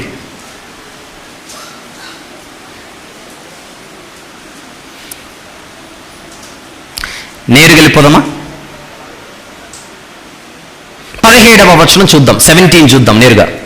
యోసేపు ఎఫ్రాయిము తల మీద తన తండ్రి కుడి చేయి పెట్టుట చూచినప్పుడు అది అతనికి ఇష్టము కాకపోయిన కనుక అతడు మనషే తల మీద పెట్టించవలెనని తన తండ్రి చెయ్యి ఎఫ్రాయిము తల మీద నుండి ఎత్తి, నా తండ్రి అట్లు కాదు, ఇతడే పెద్దవాడు, నీ కుడి చెయ్యి ఇతడి తల మీద పెట్టుమని అడుగుతున్నాడు. మనషేని దీవించు తండ్రి ఎక్కువగా అని అడుగుతున్నాడు. అయినను అతని తండ్రి ఒప్పక, అది నాకు తెలియను, నా కుమారుడా అది నాకు తెలుసు, ఇతడును ఒక జనసమూహమై గొప్పవాడగును గాని ఇతని తమ్ముడు ఇతని కంటే గొప్పవాడగును అని చిన్నోడికి ఆశీర్వాదాలు ఎక్కువ వెళ్ళిపోతున్నాయి. ఇక్కడ వీళ్ళదంతా చూడండి. అక్కడ ఇస్సాకు కుమారులలో చిన్నోడికి ఎక్కువ వెళ్ళిపోయినాయి. ఇంకా యాకోబు కుమారులలో యోసేపు గారు అందరికంటే చిన్నవాడు కాకపోయినా చిన్నోడే ఓవరాల్గా, ఆయనకు జ్యేష్ఠత్వపు హక్కు వచ్చేస్తుంది. ఇప్పుడు యోసేపు కుమారులలో చిన్నోడిని ఎక్కువ దేవుడు ఆశీర్వదిస్తున్నట్టు మనకు అర్థమైపోతుంది. అంటే మనష్షే కంటే జ్యేష్ఠత్వపు స్థానాన్ని ఎవరు ఆక్రమించుకుంటున్నారు ఇక్కడ? యాకోబు గారు ప్రవక్త గనుక ఇది దేవుడు చూపిన భవిష్యత్తును దృష్టిలో పెట్టుకొని చిన్నోడిని ఆశీర్వదించేస్తున్నాడు. ఇప్పుడు ఈ ఎఫ్రాయిం గురించి దేవుడు ఏమని మాట్లాడుతున్నాడో చూద్దాం. ఇర్మియా గ్రంథం 31వ అధ్యాయం. ఇర్మియా గ్రంథము 31వ అధ్యాయం.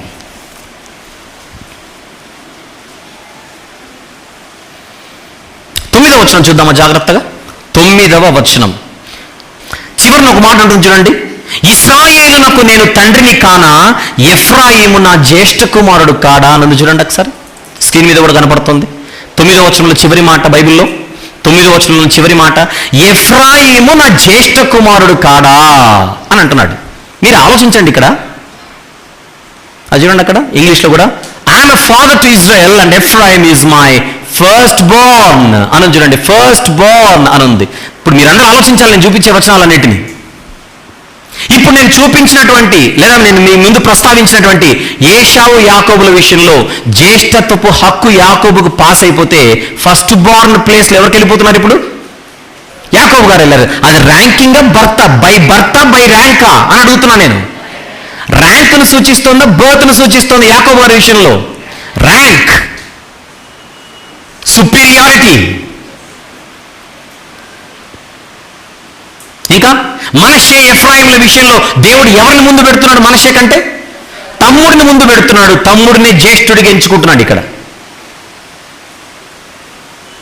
రూబేను బై బర్త్ మొదటివాడు, కానీ యోసేపు బై ర్యాంక్ మొదటివాడు. అంటే బైబిల్లో మనకు జ్యేష్ఠుడు అనేటువంటి పదానికి కేవలము బర్త్ను మాత్రమే దృష్టిలో పెట్టుకొని, బర్త్ను మాత్రమే క్రైటీరియాగా తీసుకొని చెప్పట్లేదే. ఇంగ్లీష్లో కూడా మీకు అందుకే బాక్స్ వేసి చూపిస్తున్నాను. ఫస్ట్ బోర్న్ అనేటువంటి పదము కేవలము పుట్టుకలకు సంబంధించింది మాత్రమే లేదే, ర్యాంకుకు సంబంధించి కనపడుతున్నాయి ఇవన్నీ. ఇప్పుడు స్క్రీన్ మీద ఇంకొక వచనం చూద్దాం, చదవండి ఒకసారి. నిర్గమకాండం 4:22. అప్పుడు నీవు ఫరోతో ఇలా అనాలి. ఏమనాలి? ఇశ్రాయేలు నా కుమారుడు, నెక్స్ట్ మాట, నా జ్యేష్ఠ పుత్రుడు.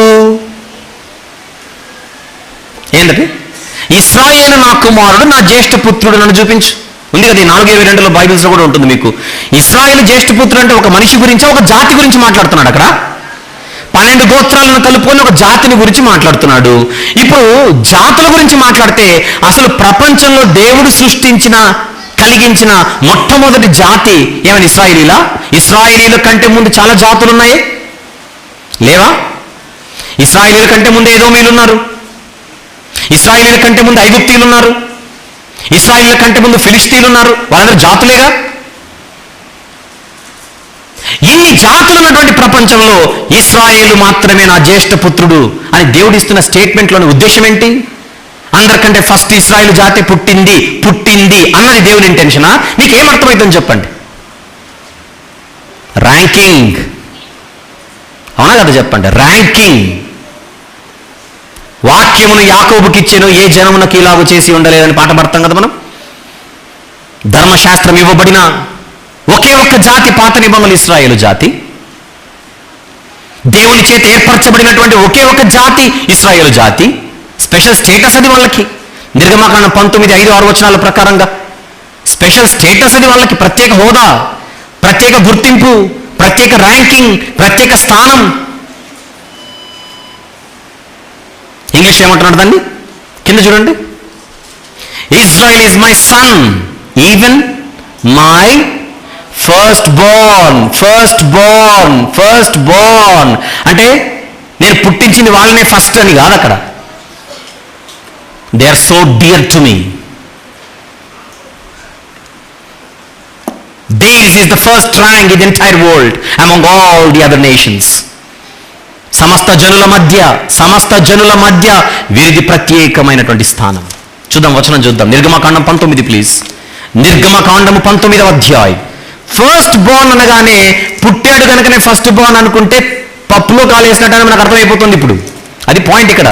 విఘ్నులు చదువుకున్న వాళ్ళందరూ కూడా ఆలోచించాలి ఇక్కడ.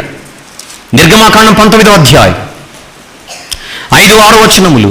కాగా మీరు నా మాట శ్రద్ధగా విని నా నిబంధన అనుసరించి నడిచిన ఎడల మీరు సమస్త దేశ జనులలో నాకు స్వకీయ సంపాద్యమగుదురు.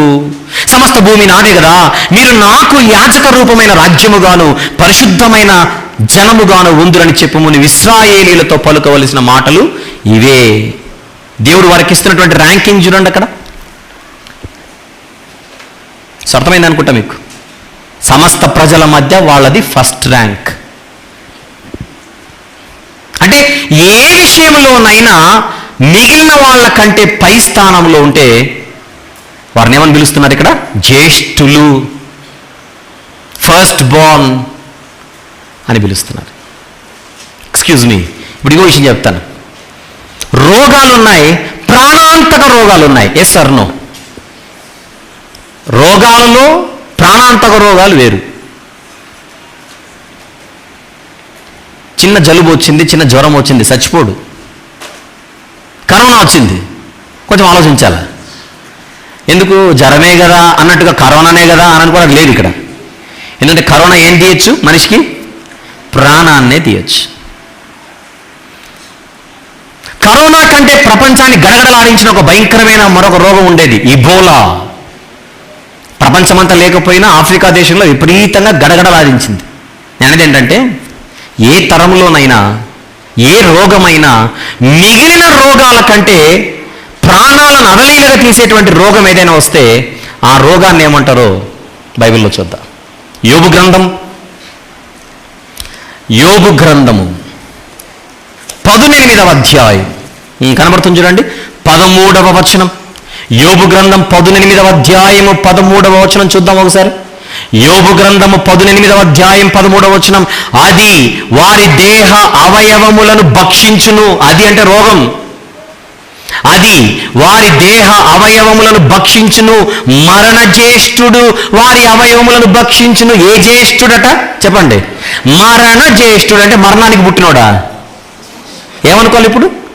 కింద ఇంగ్లీష్లో ఏముందో చూడండి అక్కడ. The first Born of death అని ఉంది చూడండి అక్కడ. నేను చూపిస్తుంది, మీ బైబిల్లోనే మీరు చెక్ చేయండి, నేను చెప్పడం ఏముంది అక్కడ. The first Born of death అని ఉంది. ఏం చేద్దాం ఇప్పుడు? అక్షరార్థంగా తీసుకుందామా, అలంకార రూపకంగా తీసుకుందామా అని అడుగుతున్నాను అధ్యక్ష. విషయం ఏంటంటే, పాత నిబంధన గ్రీకు భాషలోని పాత నిబంధనలో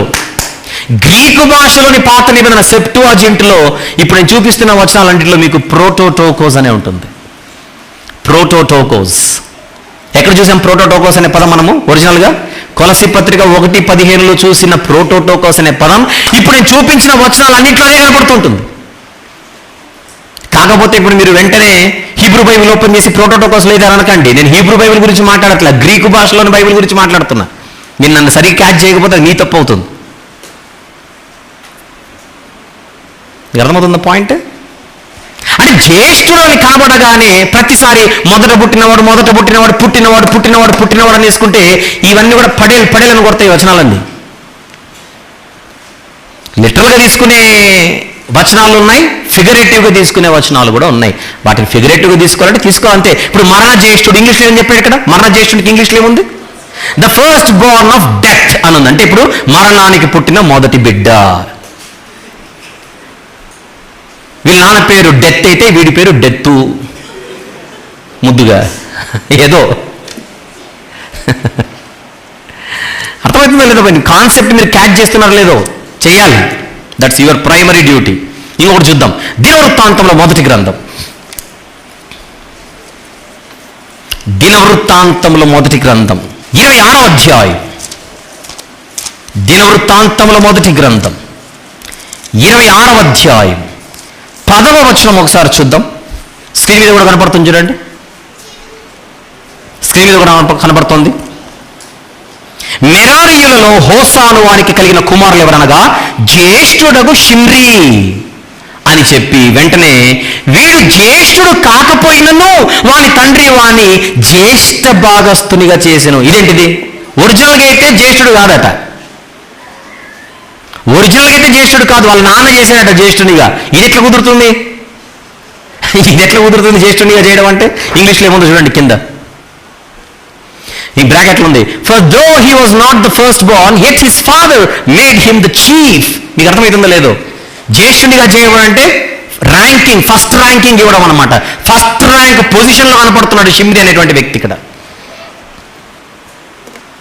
ఏమైనా క్లియర్ అవుతుందా విషయం? ఫస్ట్ బోర్న్ అనగానే, ఫస్ట్ బోర్న్ అని కనపడగానే మొదట పుట్టినవాడు అని వేసేసుకుంటా. చాలా ఉన్నాయి ఇక్కడ మీతో మాట్లాడడానికి. ఈ వచనాలన్నీ ముందుకు వస్తాయి. ఫస్ట్ బోర్న్ అన్న ప్రతి చోట నేను పుట్టాడని మాత్రమే వేసుకుంటానంటే కుదరదు.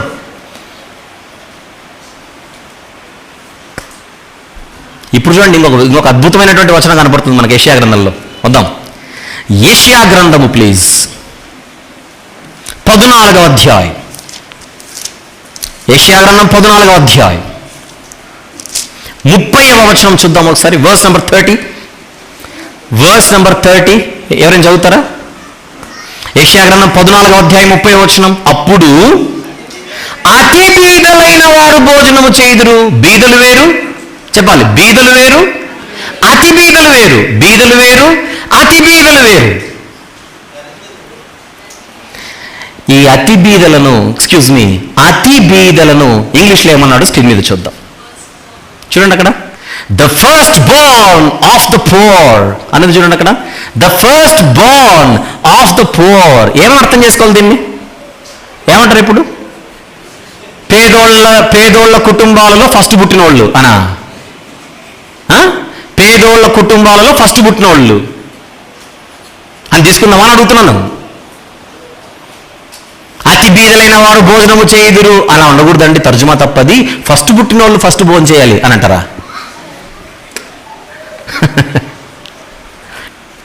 పాయింట్ అర్థమవుతుందా? అసలు ఫస్ట్ బోర్న్ అంటే మీనింగ్ ఏంటి? ప్రతి చోట బర్త్ని తీసుకొని రాకూడదు నువ్వు. ర్యాంకింగ్, పేదోళ్ళలో కూడా ర్యాంకింగ్స్ ఉన్నాయా? మామూలు పేదోళ్ళు, ఇంకా అతి బీదలు, అతి పేదవారు అంటే తినడానికి కూడా కనీసం తిండి లేనోళ్ళు. వాళ్ళెవరట? వాళ్ళెవరు? పేదలలో ఫస్ట్ బోర్న్ అట. యోబు గ్రంథంలో రోగాలలో ఫస్ట్ బోర్న్ అట. షిమ్రి అనేవాడు ర్యాంకింగ్లో ఫస్ట్ బోర్న్ అట. అక్కడ ఏషావు నుండి, రూబేను నుండి, ఎఫ్రాయిము నుండి, షిమ్రి దగ్గర నుండి, అవన్నీ మీరు ఆలోచించండి ఒకసారి. ఇప్పుడు నేను చూపించిన వచనాలన్నిటిలో సెప్టువాజింట్ అనే పాత నిబంధన, గ్రీకు భాషలోని పాత నిబంధనలో కొలస్సీ పత్రిక 1:15లో ఉన్న ప్రోటోటోకోజే ఉంటుంది. నేను దేనికి లింక్ చేస్తున్నానో మీకు అర్థమవుతుందో లేదో మరి.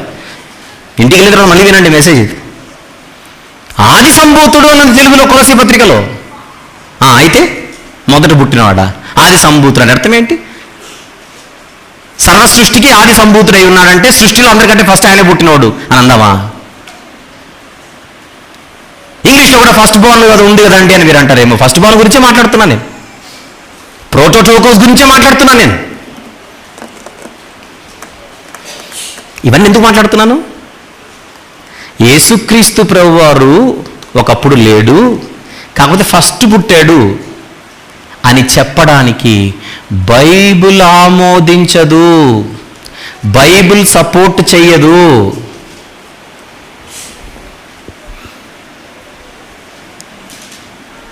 అందువలన బైబిల్ దగ్గరకు వచ్చేసరికి వితండవాదాలు పనికిరావు. సరి చేసుకోవాల్సిన అవసరం ఉంటే సరి చేసుకోవాలంతే. అక్కడికి వచ్చి నేను మొండి చేస్తాను, మొరాయిస్తానంటే ఇలా కుదరదు. ఇంకొక చూద్దాం, సూపర్ మాట, సూపర్ వచనం. ఇప్పుడు మన టాపిక్ ఎంత అవసరమైనటువంటి కీలకమైన వచనం అది. 89వ కీర్తన వచ్చేద్దాం.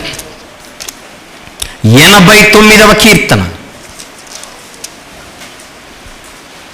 27వ వచనము చూద్దామా? 27వ వచనము చూద్దామా? కావున నేను అతన్ని నా జ్యేష్ఠ కుమారునిగా చేయుదును. ఎవరి గురించో మాట్లాడుతూ అతని నా జ్యేష్ఠ కుమారునిగా చేస్తాడట. ఇదేంటి గా చేయడం ఏంటి? జ్యేష్ఠ కుమారుడితే జ్యేష్ఠ కుమారుడు అలా కాదు. అతనిని నేను జ్యేష్ఠ కుమారునిగా చేయుదును, భూరాజులలో అత్యున్నతునిగా ఉంచేదను. ఇది డ్యూయల్ ప్రాఫెసీ. మీకు అర్థమవుతుందా? ఇది డ్యూయల్ ప్రాఫెసీ. ఎవరి గురించిది? పైన 20వ వచనం చూద్దాం. 20వ వచనంలో ఎవరి గురించో చూద్దాం. నా సేవకుడైన దావీదును నేను కనుగొని ఉన్నాను, నా పరిశుద్ధ తైలముతో అతను అభిషేకించి ఉన్నాను. అర్థమైంది పాయింట్? అంటే ఇది దావీదు గారికి అప్లై అయ్యేటువంటి ఒక విషయం. ఇది ఇంట్లో దావీదు చిన్నోడే అందరికంటే.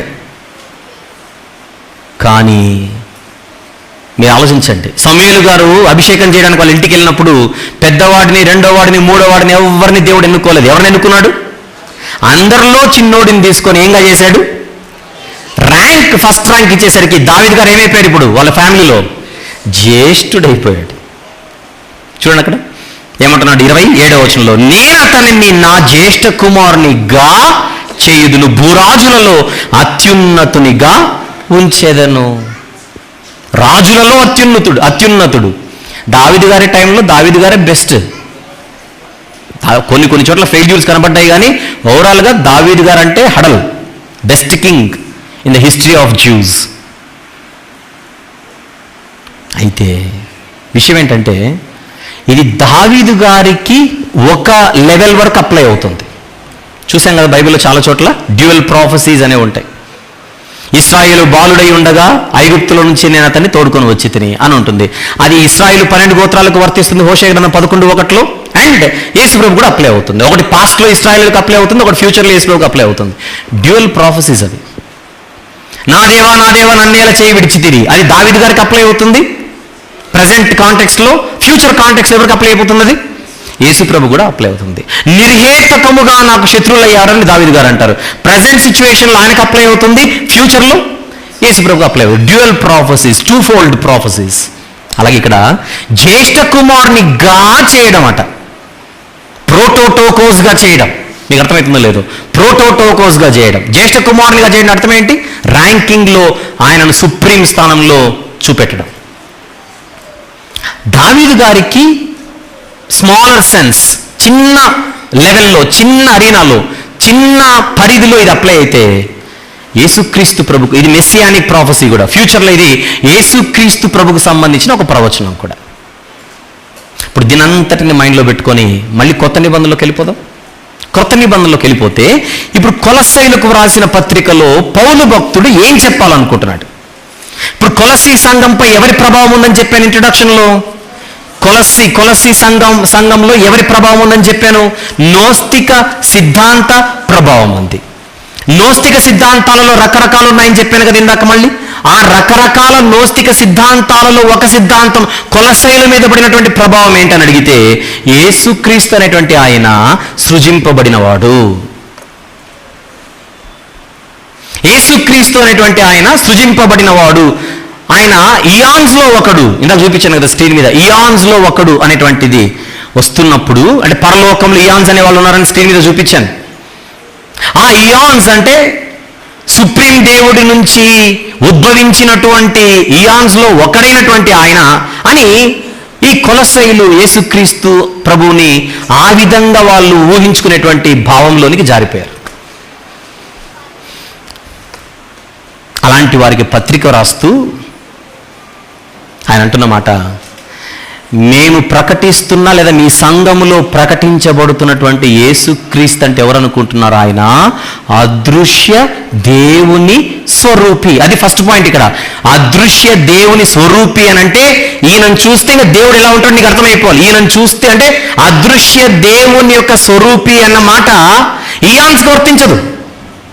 ఎందుకు? ఇయాన్స్ అనే వాళ్ళు పరిశుద్ధ దేవుని కంటే అన్ని విషయాలలో ఏమైన వారని చెప్పాను ఇందాక, తక్కువ స్థాయి, ఇంక్లూడింగ్ పరిశుద్ధతలో కూడా ఇయాన్స్ అనే వాళ్ళు ఆయనతో ఈక్వల్ కాదు. ఎవరి డాక్ట్రిన్ ప్రకారంగా? నోస్తిక సిద్ధాంతం ప్రకారంగా. కానీ నేను మాట్లాడుతున్న, మేము ప్రకటిస్తున్నటువంటి యేసుక్రీస్తు అనేటువంటి ఆయన పరిశుద్ధతలో కానీ దేంట్లో కానీ తక్కువ ఆయన కాదు. అసలు కంప్లీట్ దేవుడు అంటే ఎలా ఉంటాడో నీకు తెలియాలంటే ఆయన చూడు. అది సబ్జెక్ట్ అక్కడ. కంప్లీట్గా దేవుడు అంటే ఎలా ఉంటాడో నీకు తెలియాలంటే ఆయన చూడు. అదృశ్య దేవుని స్వరూపి. మీ సంఘాలలోనికి వచ్చినటువంటి గ్నోస్టిక్ భావాలు ఏవైతే ఉన్నాయో, మీ సంఘాలలో చూపించబడుతున్నటువంటి ఇయాన్స్, దేవదూతలందుకు అదే పత్రికలో దేవదూత ఆరాధన అని అంటాడు 18వ వచనంలో, 2వ అధ్యాయం 18వ వచనంలో, 2వ అధ్యాయం 18వ వచనం, అతి వినయాసక్తుడై దేవదూత ఆరాధన యందు ఇచ్చ కలిగి తాను చూచిన వాటిని గూర్చి, ఫుట్నోట్లో చూడని వాటిని గూర్చి గొప్పగా చెప్పుకొనుచు. నోస్తికులు ఇవన్నీ చేసేది. ఇంకా తన శరీర సంబంధమైన మనస్సు వలన ఊరక ఉప్పొంగుచు శిరస్సును హత్తుకొనని వాడెవడును మీ బహుమానమును అపహరింపనీయకుడి. సో మేము ప్రకటిస్తున్న యేసుక్రీస్తు అనేటువంటి ఆయన తక్కువ స్థాయిలో ఉన్నవాడు కాదు.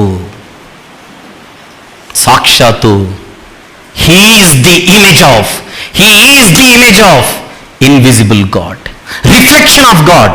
ఇమేజ్ ఆఫ్ గాడ్ అంటే అర్థం ఏంటి చెప్పండి అక్కడ? రిఫ్లెక్షన్ ఆఫ్ గాడ్,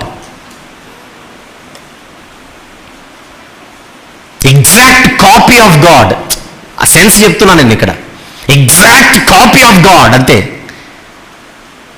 ఒక ఇంచు కూడా తక్కువ కాదు.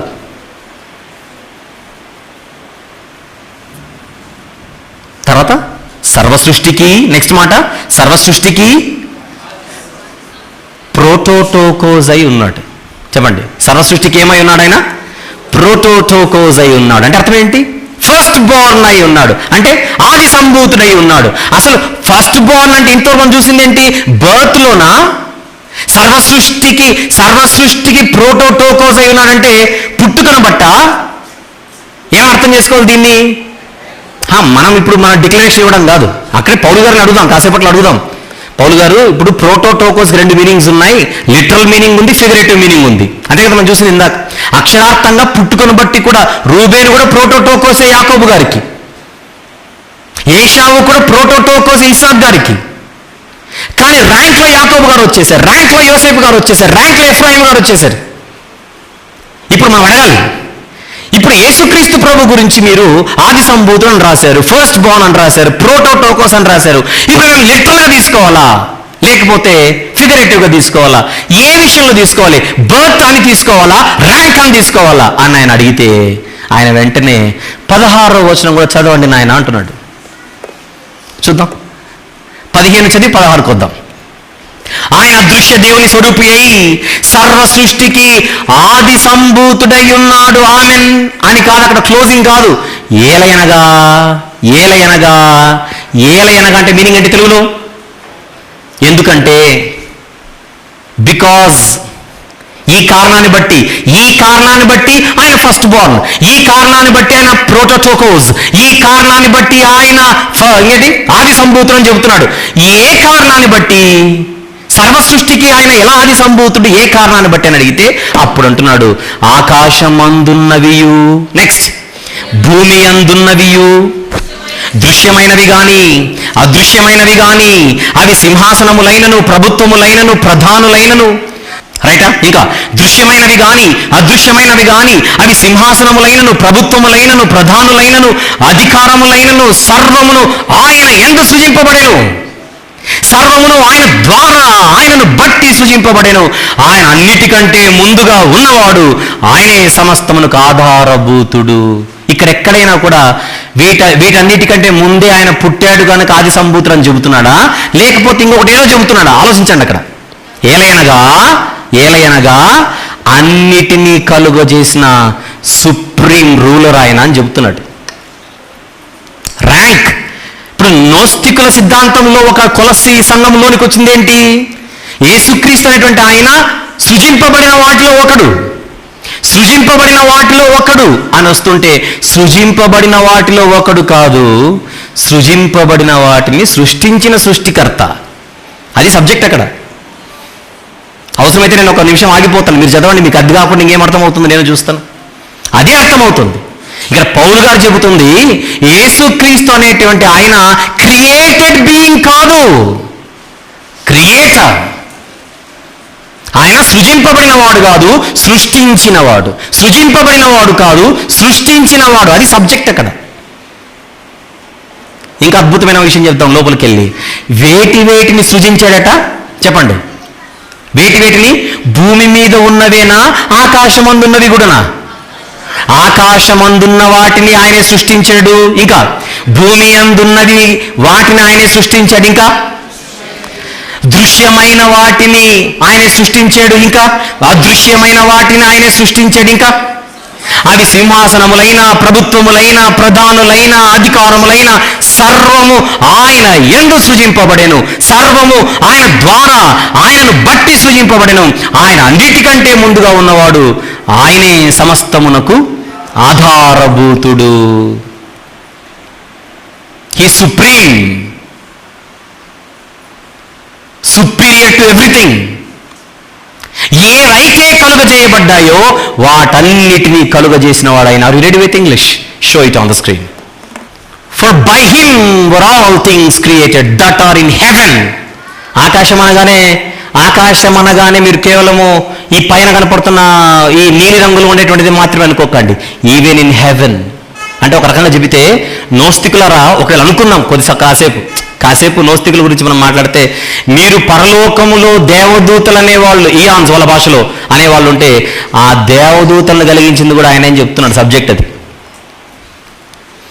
that are in heaven and that are in earth, visible and invisible, whether they be thrones or dominions or principalities or powers, all things were created by him and for him. ఆ prepositions చూడండి, first line లో by him,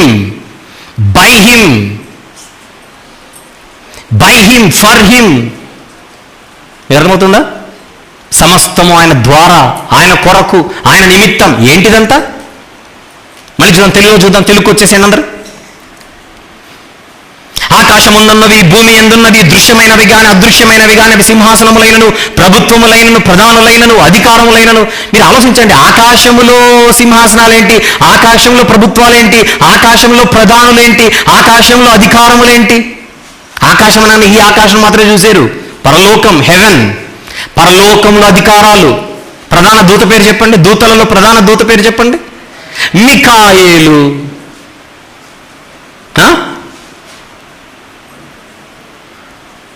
అధికారులు, దూతలలో అధికారులు లేరు అంటే ఇప్పుడు మీకు అర్థం కావాలి, కోటాను కోట్ల దేవదూతలందరినీ కూడా కలుగజేసింది ఎవరు చెప్పండి ఇక హ్యాపీగా? Jesus Christ the creator. ఎందుకంటే సమస్త కలిగి ఉన్నదేదియు ఆయన లేకుండా కలగలేదు. సమస్తము ఆయన ద్వారా including all the angels in heaven. దూతలను కలుగజేసిన వాడు దూతలలో ఒకడెట్లవుతాడు? కలుగజేసిన వాడు కలుగజేయబడిన వాటిలో ఒకడెలా అవుతాడు? పౌలు గారు ఎత్తుకున్న సబ్జెక్ట్ ఏంటంటే, పొరపాటున మీరు దేవుడు అనుకుంటారేమో, కాదండి, దేవుడు కాదు, ఆది సంభూతుడు మాత్రమే. అది కాదు సబ్జెక్ట్. ఇది ఏ ప్రభావం అయితే మీ మధ్య ఉన్నదో జాగ్రత్త. మీరు అనుకుంటున్నట్టుగా ఏ సిద్ధాంత భావాలైతే మీ సంఘాలోనికి జొరబడ్డాయో, తత్వజ్ఞానం అంటారు దాన్ని,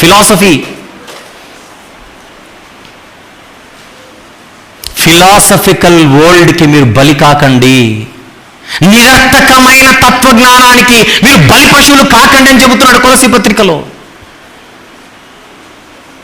పనికిరాని తత్వజ్ఞానం అది. ఎవరు చెప్పాడు మీకు జ్ఞానం వల్ల రక్షణ వస్తుందని? చెప్పారే పిచ్చోళ్ళు వచ్చి, నోస్తిక పిచ్చోళ్ళు వచ్చి చెప్పారా మీకు? శిలువ బలియాగంతో పని లేదని చెప్పారా మీకు? శిలువలో చిందింపబడిన రక్తములో మీ జీవితాలు కడుక్కోవాలనేటువంటి బోధకు భిన్నమైన సువార్త ఎవరైనా వచ్చి బోధించారా? అవి తలకెక్కించుకుంటున్నారు మీరు. ఈ శరీరాన్ని కలిగించింది చెడ్డ దేవుడు, దుష్టదేవుడు. ఆత్మ అనే పరిశుద్ధ దేవుడి నుంచి లోపలికి వచ్చింది. ఈ ఆత్మ గురించి నువ్వు ఎప్పుడైతే నేర్చుకుంటావో నీకు ఆత్మజ్ఞానం వచ్చినట్టు. ఆ ఆత్మజ్ఞానాన్ని నేర్పే ఆత్మజ్ఞానంలో మేమే అని మీ సంఘాల్లోనికి వస్తుంటే మీరు బలైపోతున్నారా? చూడండి, 2వ అధ్యాయం 8వ వచనం. 2వ అధ్యాయం 8వ వచనం. ఆయనను అనుసరింపక, మీకు పాయింట్ అర్థమైంది లేదు? 6వ వచనంలో, కావున మీరు ప్రభు అయిన క్రీస్తు యేసును అంగీకరించిన విధముగా. ఒకప్పుడు ఎపఫ్రా అనేటువంటి నా స్నేహితుడు మీకు వాక్యం చెప్పాడు. అప్పుడు యేసుక్రీస్తు ప్రభువును అంగీకరించారు. ఎలాగైతే అంగీకరించారో ఆయన యందు వేరుపారాలు మీరు ఇంటి వల్ల కట్టబడాలి. అంతేకాని 8వ వచనంలో ఆయనను అనుసరింపక మనుషుల పారంపర్యాచారముగా ఈ లోక సంబంధమైన మూలపాఠములను అనుసరించి మోసకరమైన నిరర్థక తత్వజ్ఞానము చేత మిమ్మును చెరపట్టుకొని పోవాడెవడైనా ఉండునేమో అని జాగ్రత్త. మీకు అర్థమైందా? నిరర్థకమైన తత్వజ్ఞానం, నిరర్థకమైన తత్వజ్ఞానం. He was speaking about philosophy. What kind of philosophy was being crept into these churches in those regions? ఈ సంఘాలలోనికి ప్రాకుకుంటూ వస్తున్నటువంటి ఈ నిరర్థకమైనటువంటి తత్వజ్ఞానం ఏంటనుకుంటున్నారు?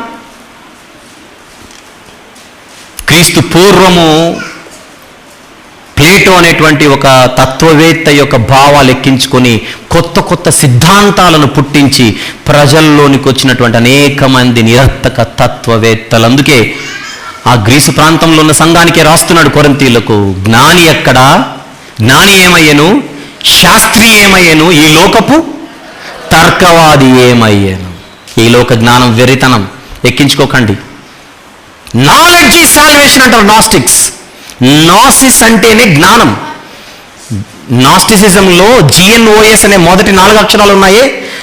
జిఎన్ఓఎస్ఐఎస్ అని ఒక పదం బయటికి తీసుకొని వస్తే నాసిస్ అంటేనే జ్ఞానం. జ్ఞానమే సర్వస్వం. జ్ఞానం ఉంటేనే రక్షణ. నాకు జ్ఞానం ఉంటే నేను వెళ్తాను స్వర్గానికి, నీకు జ్ఞానం ఉంటే నువ్వు వెళ్తావు. మనందరం కలిసి అక్కడెక్కడ సిలువ ఉన్నట్టు సిలువ దగ్గరికి వెళ్ళాల్సిన అవసరం లేదు.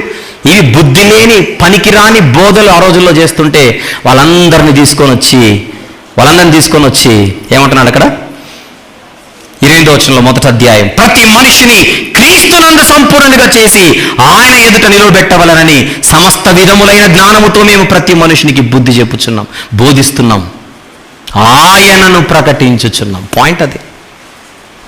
మీరు ఇంటికి వెళ్ళిన తర్వాత కొలస్సీ పత్రిక మొదటి అధ్యాయం 15వ వచనం చదివి వెంటనే 16 చదవండి, వెంటనే 17 చదవండి. ఆయన ఏం చెప్తున్నాడు సెన్స్ అర్థమవుతుంది. ఆయన సర్వ సృష్టికి ఆది సంభూతుడై ఉన్నాడు అనగానే సర్వ సృష్టిలో ఫస్ట్ ఆయన పుట్టినవాడు అని కాదు అక్కడ పాయింట్. అన్నిటికంటే ముందుగా ఉన్నవాడు, సర్వ సృష్టికి ఆది సంభూతుడై ఉన్నాడు అని వెంటనే ఏలైనగా, ఎందుకంటే ఇది రీజన్. ఆ రీజన్ అంతా చదివితే ఆయన బర్త్ కనబడుతుందా, ఆయన ర్యాంక్ కనబడుతుందా? మీరు చెప్పండి. ఆయన ర్యాంక్ కనపడుతుందా, ఆయన బర్త్ కనపడుతుందా? ఇక్కడ మీరు చెప్పాలి.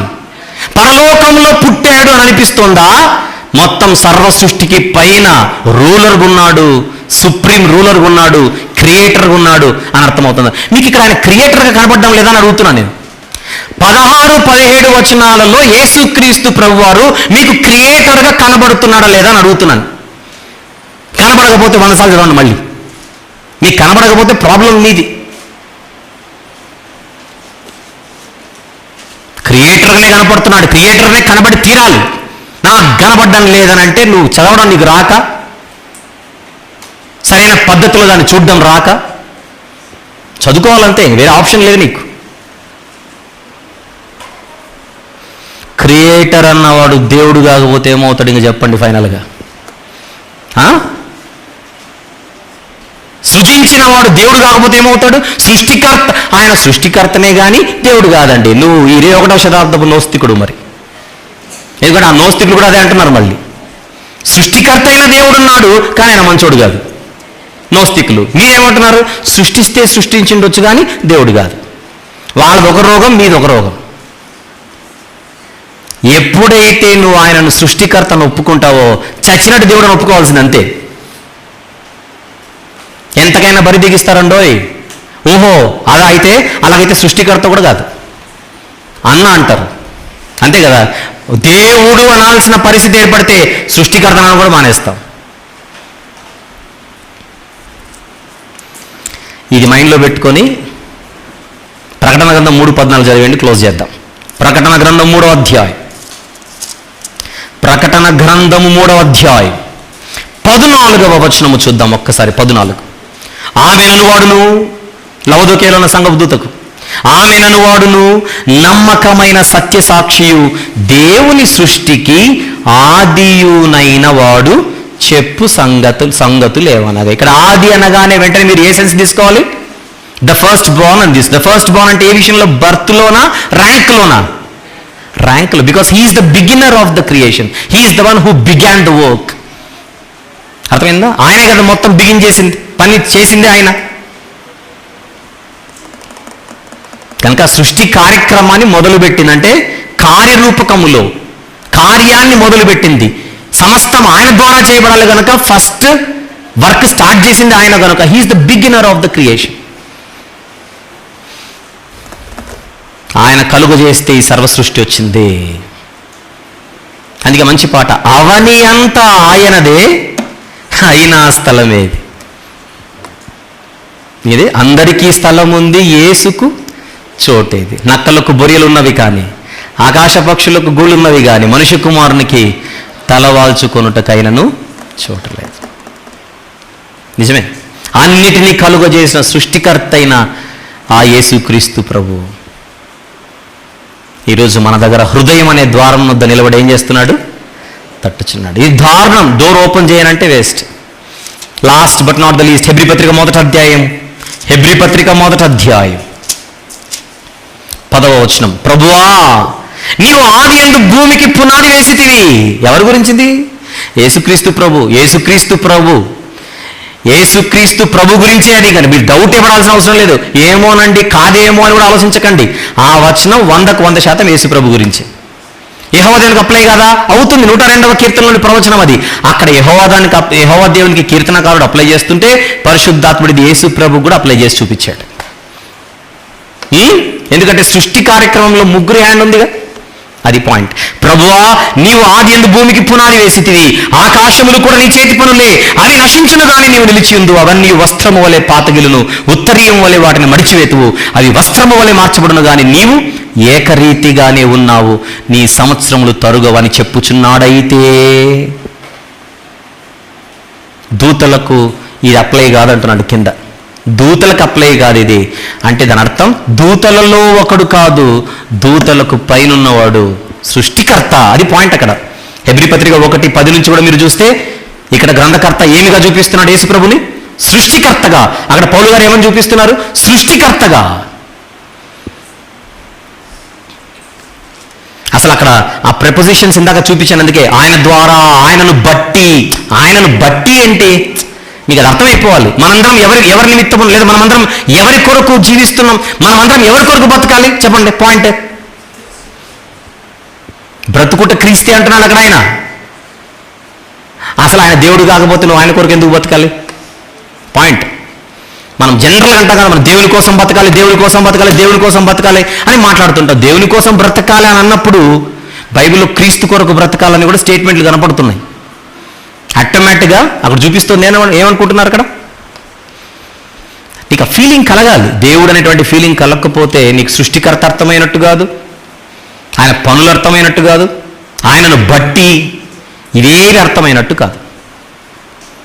సో ఓవరాల్గా పరలోకములో పుట్టినవాడు గనుక ఆయన దేవుని కుమారుడు అని చెప్పడానికి కొలస్సీ పత్రిక 1:15 ఏమాత్రము సపోర్ట్ చేయట్లేదు, మద్దతు ఇవ్వట్లేదు. అందుచేత ఇంతకుముందు ఇలాంటి బోధలు కనుక చేసి ఉంటే ఎవరు చేసినా సరిదిద్దుకోవాలి. ఇదే చెబుతున్నాం, సరిదిద్దుకోవాలి. There is nothing on in correcting ourselves. నేను మొండికి కూర్చుంటానంటే అది మీ ఇష్టం. ఈకలు వీక్తామంటే కోడిగుడ్డు మీద అది మీ ఇష్టం. చెప్పడం, వివరించడం మన బాధ్యత, మన ధర్మం. విషయం ఏంటంటే ఆ నోస్తికులలోనే కొందరు ఏమంటున్నారు? ఆయన శరీరధారిగా రాలేదు అని అంటున్నారు కదా. వాళ్ళ కోసం రాస్తున్నాడు కొలస్సీ పత్రిక 2:9 ఏమని? దైవత్వం యొక్క సర్వపరిపూర్ణత శరీరముగా క్రీస్తునందు నివసించుచున్నది. చూడండి, ఏలైనగా దేవత్వం యొక్క సర్వపరిపూర్ణత శరీరముగా క్రీస్తునందు నివసించుచున్నది. వచ్చాడు శరీరముతో వచ్చాడు, కనబడ్డాడు. He was completely human and completely God. Completely human, completely divine. ఈ రెండింటిని ఆయన బ్యాలెన్స్డ్గా మెయింటైన్ చేయడం జరిగింది. ఆ అద్భుతమైనటువంటి బ్యాలెన్స్ అర్థం చేసుకోవడానికి ప్రయత్నం చేయాలంతే. All clear everyone? కొలస్సీ 1:15లో ఉన్న ఆది సంభూతుడనే పదం కానీ, ఫస్ట్ బోర్న్ అనే ఇంగ్లీష్ కానీ, ప్రోటోటోకోస్ అనేటువంటి గ్రీకు పదము కానీ బర్త్ను సూచిస్తోందా, ర్యాంక్ను సూచిస్తోందా? చెప్పండి. ఇక సుప్రీమసీని సూచిస్తోంది. అంతేగాని ఏ కోశాన అది పుట్టుకకు సంబంధించింది కాదు. అలాగని ప్రోటోటోకోస్ అనేది పుట్టుకకు సంబంధించి లేదంటే పుట్టుకకు సంబంధించి ఉంది, కానీ ఇక్కడ అది సెట్ కాదు. ఇక్కడది సెట్ కాదు. 18వ వచనంకి వచ్చేస్తే ఆయన ఆదియుండి మృతులలో నుండి లేచుటలో ఆది సంభూతుడు అని కనపడుతుంది. 18వ వచనంలో కింద మృతులలో నుండి లేచుటలో ఆది సంభూతుడు అంటే ఇదేంటిది? మృతులలో నుండి లేచి ప్రథమ ఫలముగా ఉండి పరలోకానికి ఆరోహణమైన వాడు ఆయనే. అందులో కూడా ఫస్ట్ ఆయనే, ర్యాంకింగ్ అది. పునరుత్థానంలో కూడా ఫస్ట్ ఆయనే, ర్యాంకింగ్ గురించి మాట్లాడుతున్నాడు అక్కడ. మీకు అర్థమైందో లేదో? రోమపత్రిక 8 పనిలో పనిగా చూపించేస్తాను, రాసేసుకోండి. రోమిలకు రాసిన పత్రిక 8:29. ఎందుకనగా తన కుమారుడు అనేక సహోదరుల్లో జ్యేష్ఠుడగునట్లు. జ్యేష్ఠుడు అవడం ఏంటి? ఒకవేళ పుట్టుకతోనే ఆయన జ్యేష్ఠుడైతే మళ్ళీ కొత్తగా జ్యేష్ఠుడు అవడం ఏంటి? ఆలోచించండి. మీరు క్లూ ఇస్తున్నాను, ఇంటికి వెళ్ళిన తర్వాత ఆలోచించాలి. ఇప్పుడు ఆల్రెడీ ఆయన న్యాచురల్గానే జ్యేష్ఠుడైతే, పుట్టుకతో నేను మాట్లాడుతున్నా, పుట్టుకలోనే న్యాచురల్గా జ్యేష్ఠుడైతే మళ్ళీ కొత్తగా జ్యేష్ఠుడు అగునట్లేంటి అంటే, భవిష్యత్తులో క్రీస్తు సారూప్యం కలిగిన వాళ్ళందరూ మరణం పొంది తిరిగి లేచినప్పుడు ఆయనతో సారూప్యం కలిగిన వాళ్ళు ఉంటే, అందరూ అలాంటి సారూప్యం కలిగిన వారై ఉంటే, వాళ్ళందరిలో ప్రథమ ఫలముగా మొదటివాడుగా ఫస్ట్ ర్యాంకింగ్ పొజిషన్లో ఎవరు కనపడతారు ఇక్కడ? యేసుక్రీస్తు ప్రభు. ప్రకటన గ్రంథం 1, ప్రకటన గ్రంథం 1వ అధ్యాయం 5వ వచనం ప్లీజ్. 5వ వచనం, నమ్మకమైన సాక్షియు మృతులలో నుండి ఆది సంభూతుడుగా లేచినవాడు. మృతులలో నుండి ఆది సంభూతుడు అంటే ఏంటి? మళ్ళీ పుట్టడం. ఇక్కడ దీని అర్థం ఏంటి? ఇందాక మనం చూసిందే, కొలసి 1:18 ఉన్నటువంటి భావమే అక్కడ కనపడుతుంది. కనుక పరలోకంలో పుట్టినవాడు అని మనం అనుకోవడానికి ఈ వచనాలు ఏమాత్రం మనకు దోహదపడవు. Can you show the topic on the screen at last? చూడండి, ఇప్పుడు స్క్రీన్ మీద అంశం చూడండి. ఆది సంభూతుడు అనగా పరలోకంలో పుట్టినవాడా? మీరు చెప్పాలి ఇప్పుడు, అవునా కాదా? కాదు, అది ఆన్సర్. సో దేవుని కుమారుడు అనగానే పరలోకంలో ఒకప్పుడు లేడు, నన్ను చూపించు. పరలోకంలో ఒకప్పుడు లేడు, మధ్యలో పుట్టాడు, గనుక ఆయన దేవుని కుమారుడు అని అనడానికి అసలు బైబిల్ ఏమాత్రం మనకు సపోర్ట్ చేయదు. అలా కనబడుతున్న వచనాలలో కీర్తన గ్రంథం 2, 6, 7 వచనాలు మనం చూసాం, అది వివరించాను. మీరు ఇంతకుముందు శీర్షిక వినకపోతే ఖచ్చితంగా అది వినండి. దేవుని కుమారుడనగా ఏమిటి అనేటువంటి అంశంలో మొదటి భాగం, 2వ భాగం, 3వ భాగం, 4వ భాగం, ఈరోజు 5వ భాగం కూడా మనం మాట్లాడుకున్నాం. మరొక భాగాన్ని వచ్చేవారం మాట్లాడుకుందాం. అన్ని ఆలోచించి మీరు రావాల్సిందిగా మనవి చేస్తున్నాను. దయచేసి వినండి. ఇప్పుడు మీకు అర్థమైపోయింది కనుక హమ్మయ్య అని అనుకోకుండా 1కి 10 సార్లు మళ్ళీ వినండి. ఎన్నో రకరకాల ప్రభావాలు ఉన్నటువంటి సంఘాలకు వీళ్ళు పత్రికలు రాశారు. ఏ సంఘంలో ఏ ప్రభావం ఉందో మనం అర్థం చేసుకొని గ్రంథాలను, పత్రికలను నేర్చుకోవాలి. ప్రార్థన చేసుకుందాం. ప్రేమగల తండ్రి, కృపగల దేవ, జీవం గల నాయన, పరిశుద్ధుడైన మహా గొప్ప దేవ, ఈ రాత్రి మీరు మీకు ఇచ్చినటువంటి సందేశమును బట్టి స్తుతులు చెల్లిస్తూ, యేసుక్రీస్తు ప్రభు నిత్యుడు కాదు, సృజింపబడిన వాడు అని, యేసుక్రీస్తు ప్రభు వారు నిత్యుడు కాదు కనుక దేవుడు కాదనేటువంటి భావాలు ఈరోజు తండ్రి మరి ప్రజల మధ్య ప్రకటింపబడుతున్నటువంటి తరుణంలో ఆయన నిత్యుడు, సృష్టికర్త, దేవుడు అని ఇదే గ్రంథం మాకు తెలియజేస్తుండగా వాటిని అర్థం చేసుకునే ప్రయత్నం ప్రతి వారం మేము చేస్తున్నాం. మీరు నేర్పిస్తున్నందుకు మేము స్తుతులు, స్తోత్రములు చెల్లిస్తూ ఆరాధన కార్యక్రమంలోని ముగింపు భాగాన్ని కూడా ఆశీర్వదించమని యేసు ప్రభు వారి ప్రశస్త నామములు ప్రార్థన సమర్పిస్తున్నాము తండ్రి. ఆమెన్.